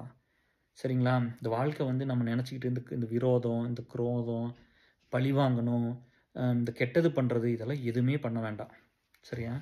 நம்ம வந்து என்ன ஒரு நேர்மையா என்ன ஓரளவுக்கு நார்மலான ஒரு நல்ல மனுஷங்களா எப்படி வாழணுமோ அத மட்டும் தான் பண்ணணும். நெறைய பேர் சொல்லுவாங்க. இந்த பெரிய பெரிய ஆளுகள கேட்டீங்கன்னா, uh my father and mother want I have to be good human being. அந்த மாரி தான் நெறைய சொல்றாங்க இல்லையா? ஸோ, அப்ப அதுக்கு தான வேல்யூ எவ்வளவோ பேர் அதானே சொல்றாங்க. என் பையன் அது பொய்யா கூட இருக்கலாம். அவங்க நீங்க பார்க்கணும், நீங்க உங்கள அட்ராக்ட் பண்ணணும்னு கூட சொல்லலாம். பட் பொய்யாவது நல்லதா சொல்றாங்களே! அப்படி எடுத்துக்கங்க. சரியா? எனக்கு வேற யாரு மேல எந்த கோவமெல்லாம் இல்ல. யாரையும் பழிவாங்கணும்னு எண்ணமெல்லாம் இதுவரைக்கும் கிடையாது. அது எப்பவுமே என் பிளட்லயே கிடையாது. 2வது வந்து செலிபிரிட்டி மேலலாம் ஒரு பெரிய கோவமெல்லாம் இல்ல. நீங்க நெறைய நேரத்த கொண்டு எங்க போட்டுறீங்க. நெறைய காச கொண்டு எங்க குடுத்துடுறீங்க. அந்த நேரத்துல ஒரு நல்லது பண்ணீங்கன்னா, உங்களுக்கு 4 பேர் கூட இருப்பாங்க வாழ்க்கையில. அதத்தான் சொல்ல வந்தேன். நீங்க என்ஜாய்மென்ட்ல ஃபிரெண்ட்ஸ தேடுறீங்களா? இது கடைசி பாயிண்ட். இப்ப எப்படின்னா, என்ன பிளஸ்டுன்னு சொல்றீங்கல்ல. நான் பிளஸ்டு ஆயிட்டேன். எப்படின்னா, நான் ஒரு பையன் புள்ளை உயிர் போம்போது கூட இருந்தேன். கஷ்டப்படும்போது கூட இருந்தேன். இவங்ககிட்ட போனா காச கேட்டுருவாங்கன்னு பயப்படல. இவங்ககிட்ட போனா ஹெல்ப் கேட்டுருவாங்கன்னு நான் பயப்படல. சரியா? இவங்ககிட்ட போனா நான் கஷ்டப்படுவேன்னு நான் பயப்படல. இவங்ககிட்ட போனா நான் சந்தோஷமா இருக்க முடியாது. நான் பீஸ்ஃபுல்லா இருக்க முடியாது. நான் கவலையில, ஸ்ட்ரெஸ்ல தான் இருக்கணும். இவங்க பிரச்சனைய நினைச்சு நான் அப்படியே நினைக்கல. நான் போய் என் நண்பனுக்கும், என் கூட அவங்க ஃபேமிலிக்கும், அவங்க ஃப்ரெண்ட்ஸுக்கெல்லாம் உயிர குடுத்து வேலை செஞ்சேன். என்ன வேணுமோ அதெல்லாம் குடுத்துருக்கிறேன். சரியா? அதனால தான் கோவம் வந்து அவங்கள திருப்பி பண்ண சொல்லுது மத்தவங்களுக்கு. சரியா? ஆனா, இங்க வந்துட்டு இந்த மாதிரி ஒரு உண்மையாகவும் உணர்வாக இருந்து வாழ்க்கையில் ஒருத்தரை முன்னேற்றி விட்டு, இல்லை அவங்களுக்கு உயிர் போகும்போது உயிர் போகிற கஷ்டத்தில் கூட இருந்து அவங்கள ஹோல்டு பண்ணி அவங்கள பெட்டர்மெண்ட்டு கொண்டு வர்றோம்ல, அங்கே ஃப்ரெண்ட்ஷிப் ஸ்ட்ராங்காக தான் இருக்கும். சரிங்களா? எதுவுமே பண்ணாமல் ஜாலியாக என்ஜாய்மெண்ட்டில் ஃப்ரெண்ட்ஷிப் வச்சுக்கிறோம்ல, அது உடஞ்சி போயிடும். இந்த பையன் இல்லாட்டி இன்னொரு பையன், இந்த பிள்ளை இல்லாட்டி இன்னொரு பிள்ளை, ஏன் கிடைக்காது? 10 ட்ரை பண்ணால் 5 கிடைக்குங்கிறது எல்லாத்துக்கும் தெரிஞ்சது தானே, இல்லையா? எல்லாத்துக்கும் தெரிஞ்ச ஃபார்முலா தானே, பண்ண மாட்டாங்களா? சரியா? ஸோ அதெல்லாம் விட்டுருங்க. நீங்கள் உண்மையாக இருந்து ஒருத்தருக்கு உதவி பண்ணிங்கன்னா உங்களோட என்றைக்குமே உண்மையான மக்கள் இருப்பாங்க. டிப்ரெஷன் இன்னைக்கு எத்தனை கஷ்டம் வாழ்க்கையில் வந்தாலும் உங்களை காப்பாற்றுவாங்க. எத்தனை நண்பர்கள் அப்படி இருக்காங்க. இது குறைஞ்சி போகிறதுக்கு காரணம் என்னென்னா, நம்மளாம் அந்த ஒரு அற்ப சந்தோஷத்துக்கு அடிமையாயிட்டோம். உண்மையாக அதான் நம்ம பண்ணுறோம் இல்லையா? நம்ம வீட்டில் அம்மா இருக்கிறாங்க, நியாயமாக யோசிப்போம். நான் தான் அம்மா இல்லைங்கனால எனக்குள்ள ஒரு வேலி போட்டு நான் அதுக்குள்ளே வாழ்ந்துட்டேன். அக்கா தங்கச்சி இல்லை, சின்ன வயசுலேயே கல்யாணம் பண்ணிக்கிட்டேன். எனக்கு பொம்பளையில் பெருசாக தெரியாது, லேடிஸை பெருசாக தெரியாது. ஏஎஸ்எல் அலுமினி கொஞ்சம் கொஞ்சமாக கற்றுக்கிட்டு நான் உங்களோட ரொம்ப அன்பாக இருக்கிறேன், இப்போ புரிஞ்சுக்கிறேன் இல்லையா? பட் நீங்களாம் நிறைய பேர் அம்மா வளர்த்திருக்கிறாங்க, பால் ஊட்டியிருக்கிறாங்க, பால் கொடுத்துருக்குறாங்க, சோறு போட்டிருக்கிறாங்க, பணம் சம்பாரித்து கொடுத்துருக்காங்க, உங்களுக்காக உழைச்சிருக்கிறாங்க. ஒரு பொம்பளை எப்படிங்கிறது உங்களுக்கு தெரியும். அதே மாதிரி அக்கா தங்கச்சி இருக்கிறாங்க உங்கள் வீட்டில், கரெக்டாக? அப்போது நீங்கள் ஏன் என்ன மாதிரி தெரியாதவன் ஏதோ ஒன்று பண்ணால் கூட பரவாயில்ல. ஆனால் நீங்கள் நல்லா இருந்து வளர்ந்த பசங்க ஏன் எல்லாரும் பொண்ணு முன்னாடி சுற்றணும்? அங்கே என்ன இருக்குது சொல்லுங்கள். உங்கள் வீட்டில் இருக்கிற பொம்பளை தானே அவங்களும். அப்புறம் ஏன் நம்ம எல்லா நேரத்தையும் அங்கேயே கொண்டு செலவு பண்ணணும்? நம்மளுக்கு ஒன்று வருமல்ல, அப்போ நம்ம சந்தோஷமாக இருக்கலாம்ல. நேரம் நிறைய அங்கே போகுது அப்படிங்கிறத நான் சொல்ல வரேன். சரியா? உயிர் போகிற நேரத்தில் நம்மளுக்கு ஒரு ஒரு பரிசுத்தமான நண்பர்கள் தேவை. நம்மளை ஹோல்டு பண்ணிக்கிறதுக்கு ஆளுக வேணும், நம்மளை பற்றி கேர் பண்ணுற ஆளுக வேணும். அதெல்லாம் நான் இல்லைன்னுலாம் சொல்லலை. சரியா? வேணும் தான். அது ஒரு ரொம்ப ஒரு ஸ்ட்ராங்கான ஒரு ஃப்ரெண்ட்ஷிப்பாக இருக்கட்டும், இல்லை ஒரு ஸ்ட்ராங்கான ரிலேஷன்ஷிப்பாக இருக்கட்டும், உங்களுக்கு எல்லாமே நல்லா நடக்கும். சரிங்களா? சும்மா ஒருத்தர்கிட்ட ஓடுறது ஒன்று விட்டு ஒன்று பெட்டர்னா அது எப்போவுமே அது எண்ட் இல்லை. சரியா? இப்போல்லாம் பிரேக்கப் ஆகிறதெல்லாம் பார்த்தா ரொம்ப கஷ்டமாக இருக்கும். அப்போ உடனே சொல்லுவீங்க, என்ன இந்த வேலை செய்கிறனால தான் எனக்கு ரொம்ப சண்டை வரும், இதெல்லாம் பண்ணக்கூடாது அப்படிங்கிறது தான். நார்மலாக ஒரு ஆளாக இருந்துருப்பார்ல, எதுக்கு இதெல்லாம் பண்ணணும் அப்படிங்கிறத சொசைட்டி திருத்த முடியாது. சரியா? எல்லாரும் சொல்கிறத பற்றி என் கூட இருக்கிற நண்பர்களும் சரி, என் ஒய்ஃபும் சரி, சொசைட்டி திருத்த முடியாது. பீப்புள் எல்லாம் பேடு தான். இப்போ அவங்க வெளியே சொல்ல மாட்டாங்க. சொன்னாங்கன்னா அவங்க வேலையிலிருந்து அவங்க இமேஜ் குறையும், அவங்க வேலை நடிகர்கள் அப்படி தானே சைலண்ட்டாக சொல்லுவாங்க. நான் யாரையும் நம்ப மாட்டேன் அப்படின்னு சத்யராஜ் கூட ரீசெண்டாக சொன்னார். சாரி, பேரே சொல்லக்கூடாது. உன்னை நம்பினா தானே எனக்கு அப்படிப்பின்னு இப்போ ரீசெண்டாக ஒரு வீடியோ ஒன்று ஃப்ரெண்டு தான் அனுப்பிச்சி விட்டாங்க. நான் 2 நாளைக்கு முன்னாடி தான் பார்த்தேன். அப்போ அவங்க சொல்கிறாங்கல்ல, யாரையுமே நம்பக்கூடாது அப்படின்னு சொல்கிறாங்கல்ல. அப்போ அது ஒரு நெகட்டிவிட்டி கொடுத்துருமில்ல, மனுஷங்க மேலே நெகட்டிவிட்டி கொடுக்குமில்ல. நம்ம வாழ்ந்து முடித்தவங்க, இல்லை வாழ்ந்து ரொம்ப வருஷம் வாழ்ந்தவங்க பாசிட்டிவாக தான் சொல்லணும், பாசிட்டிவிட்டி தான் விதைக்கணும், திரும்ப நல்லதை தான் சொல்லணும், மனுஷங்களோட மைண்டை பீஸ்ஃபுல்லாக வைக்கணும். அப்போ எப்போ பீஸ்ஃபுல்லாக இருக்கும்னா, நீ நல்லா உன்னோட தொழிலை நல்லா பாரு, படிக்கிறியா, வேலைக்கு போகிறியா, குடும்பத்தை நல்லா பாரு, ரொம்ப சுயநலமாக இருக்காத. ஒருத்தன் கேட்டோன்னா கொஞ்சம் கொடு, உன் செலவை குறைச்சிக்கோ, அவ்வளோதானே. ஒரு மாதம் எவ்வளோ செலவு பண்ணுறோம், இல்லை எவ்வளோ சம்பாதிக்கிறோம், கொஞ்சோண்டு எடுத்து வச்சுருங்க. யாரோ 2 பேருக்கு முடியாதவங்க வருவாங்க, உங்களுக்கு கொடுத்துடலாம் அப்படின்னு. யாரும் வரலையா, சேர்த்தி வைங்க. ஒரு 5-6 மாதம் 6 மாதம் 1 வருஷத்துக்கு சேர்த்தி வைங்க. சேர்த்தி வச்சு கொண்டு நீங்களே கொடுங்க. எங்கிட்டலாம் கொடுக்கணுங்கிறதில்ல. இந்த பிள்ளை கேட்குது, சாரதி எப்படி தானே கொடுத்தாரு, தூக்கி கொடுத்தாருல டம்முன்னு. அன்றைக்கி FTP எல்லாம் கஷ்டப்பட்டு 1 மாதம்லாம் கஷ்டப்பட்டு பணம் சேர்த்திக்கிட்டு இருந்தோம் அந்த பொண்ணுக்கு. சொசைட்டியில் ஒரு பொண்ணு படிக்கணும்னு, அப்பா அம்மா இல்லை, UG படிக்க வச்சோம். படிக்க காலேஜுக்கு ஃபஸ்ட் இயர் பணம் கட்டணும்னு படாருன்னு பாதி தூக்கி கொடுக்க வேண்டி கட்டுக்கினார், சேர்த்தி வச்சோம்னாரு. சங்கீதா அப்படி தானே சொன்னாங்க. ஐயோ, KR அலுமினி மீட்டுக்கு வந்தாங்க, அப்போ என்கிட்ட பணமே இல்லை, நான் வீட்டில் தான் இருக்கிற, ஒர்க் பண்ணுறதுல ஹவுஸ் ஒய்ஃப் தான், அதனால் என்னால் முடிஞ்சு சேர்த்தி வச்சுக்கிற 10,000 ரூபா இருக்குது, எதுக்காவது கொடுத்துருங்க கொடுத்தாங்கல்ல. இப்போது பெரிய சந்தோஷம் சங்கீதா, ரேணுவோட ஃப்ரெண்டு. அப்புறம் நம்ம அதை அந்த கண்ணு தெரியாத காது கேட்காத ஸ்பெஷல் பீப்புளுக்கெல்லாம் செலவு பண்ணமுல்ல, அவ்வளவுதான். சரிங்களா? இவ்வளோதான். அன்பு தான் நிற்கும். நீங்கள் ஒருத்தரை கேர் பண்ணிக்கிறது, ஒருத்தரை எப்படி வச்சிருக்கிறீங்கிறது மட்டும்தான் வாழ்க்கையில் நிற்கும். அது ஃபேக்காகவே பண்ணிடாதீங்க, அது உண்மையாக பண்ணுங்க. அப்போ தான் எப்போ சங்கடம் வந்தாலும், நம்ம நல்லது பண்ணதுக்கப்புறம் சங்கடம் வந்துடும், ஆனால் அந்த நண்பர் திரும்ப வருவா, அப்படி அந்த பொண்ணோ பையனை திரும்ப வருவாங்க.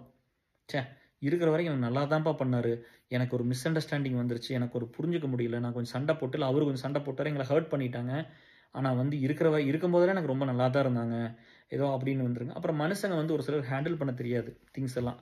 அது நம்ம நினைக்கிற மாதிரி இன்னொருத்தர் ஹேண்டில் பண்ண மாட்டாங்க. அப்படி இருந்தாலும் அவங்க எல்லாம் மன்னிச்சிடணும் அப்படிங்கிறது தான் என்னோடது. எனக்கு பழி வாங்கினவங்களையும் நான் மன்னிச்சிட்டேன், எனக்கு துரோகம் பண்ணவங்களை மன்னிச்சிட்டேன், கெட்டது பண்ணவங்களை அப்புறம் மன்னிச்சிட்டேன். ஏன்னா நம்ம ஏன் மன்னிக்கிறோம்னா, ஒன்று அது உயிர் தான், அது எங்கேயோ இருந்துட்டு போது, விடுங்க. இன்னொன்று என்னென்னா, உங்களோட இருக்கிறவங்களுக்கு நீங்கள் எவ்வளோ பொறுப்பான ஆளுங்க. நீங்கள் பழி வாங்கிட்டு இருந்தால் உங்களோட இருக்கிறவங்க பயந்துக்குவாங்கல்ல, அதுவும் ஒன்று இருக்குல்ல. இப்போ கேர்ட்ட போய் ஏதோ ஒன்று பண்ணிட்டோம்னா, இப்படி பண்ணிட்டோம்னா அவர் அவ்வளோதான், இப்படி பண்ணிடுவார், அப்படி பண்ணி நம்மளுக்கு கஷ்டத்தை கொடுத்துவான்னு தெரிஞ்சு யாராவது பயப்படுவாங்கல்ல, அதுவும் ஒன்று இருக்குது. அதை விட்டுருங்க, அது நெகட்டிவ். பாசிட்டிவ் எடுத்துக்கங்க. உங்களை நம்பி இத்தனை பேர் இருப்பாங்கல்ல, எத்தனை நீங்கள் பில்டு பண்ணி வச்சிருக்கிறீங்க, அவங்களுக்கா நீங்கள் இருக்கணுமில்ல, அவங்களுக்கா நல்ல ஆளாக இருக்கணுமில்ல, அவங்களுக்கா நல்லா ஹெல்த்தியாக இருக்கணுமில்ல, அவங்களுக்கு ஏதோ ஒன்றா உயர கொடுத்து நிற்கணுமில்ல, ஒரு வேலையை செய்யணுமில்ல, நம்ம அப்படி போய்க்கலாம். அந்த மாதிரி யோசிங்க. நம்மளுக்கு எந்த கெட்டது வந்தாலும் அதை கடவுள்கிட்ட விட்டுருங்க, அவ்வளோதான். யார் என்ன கெட்டது பண்ணாலும் கடவுள்கிட்ட விட்டுருங்க. எல்லாத்திட்ட கேளுங்க. எனக்கு அது கேட்க வர்றதில்ல. நான் வாழ்க்கையில் 1 2 தான் கேட்டிருப்பேப்பா. அது யார்ட்டும் போய் எதுவும் கேட்கலாம் தெரியாது. அவங்களா சொன்னாங்கன்னா சரி பண்ணி கொடுங்கன்னு சொல்லுவேன். சரியா? எனக்குன்னு கேட்க தெரியாது, மற்றவங்களுக்காக தான் நான் கேட்டிருக்கேன் இது வரைக்கும். ஸோ கேளுங்க, நண்பர்கிட்டலாம் கேளுங்க. நண்பர்களும் எல்லாம் உதவி பண்ணுங்கப்பா. இந்த வாழ்க்கை டெம்பரவரி, அதை மட்டும் நினச்சிக்கங்க. இங்கே யாரும் பர்மனெண்ட்டாக இருக்க போகிறதில்ல. எல்லாரும் வந்து என்னமோ வந்து நான் கேட்குறேன் வந்து, எதுக்கு பெரிய கார் வாங்கிக்கணும், எதுக்கு கஷ்டப்படணும், எதுக்கு பெரிய பணம் வேணும்? எனக்கு பிஸ்னஸ் பற்றி தெரியாது. நீங்கள் செஷன் எடுங்க, நீங்கள் வந்து ஒரு வீடியோ பண்ணுங்கள், அதை நான் தெரிஞ்சுக்கிறேன். பட் நம்மளுக்கு பிஸ்னஸ் தெரியாது. பட் ஜென்ரலாக சொல்கிறேன், நம்ம எதுக்கு ரொம்ப போய் அதை இதையும் பண்ணி சக்ஸஸ் பண்ணிட்டீங்கன்னா பரவாயில்ல, பூரா இழந்துட்டு வந்து நின்று குழந்தையோட படிக்க முடியல, இந்த ஸ்கூல் போதும் அந்த ஸ்கூல்னு சொன்னால் கஷ்டமாக இருக்கலாம். கொஞ்சம் பார்த்து பண்ணுங்கள், சரிங்களா? ரொம்ப ஹாப்பி. நான் எல்லாமே ஆன்சர் பண்ணிட்டேன்னு நினைக்கிறேன். வேறு எதாவது இருந்தால் அடுத்த வீடியோவில் பேசுகிறேன். Love you all. Take care. By.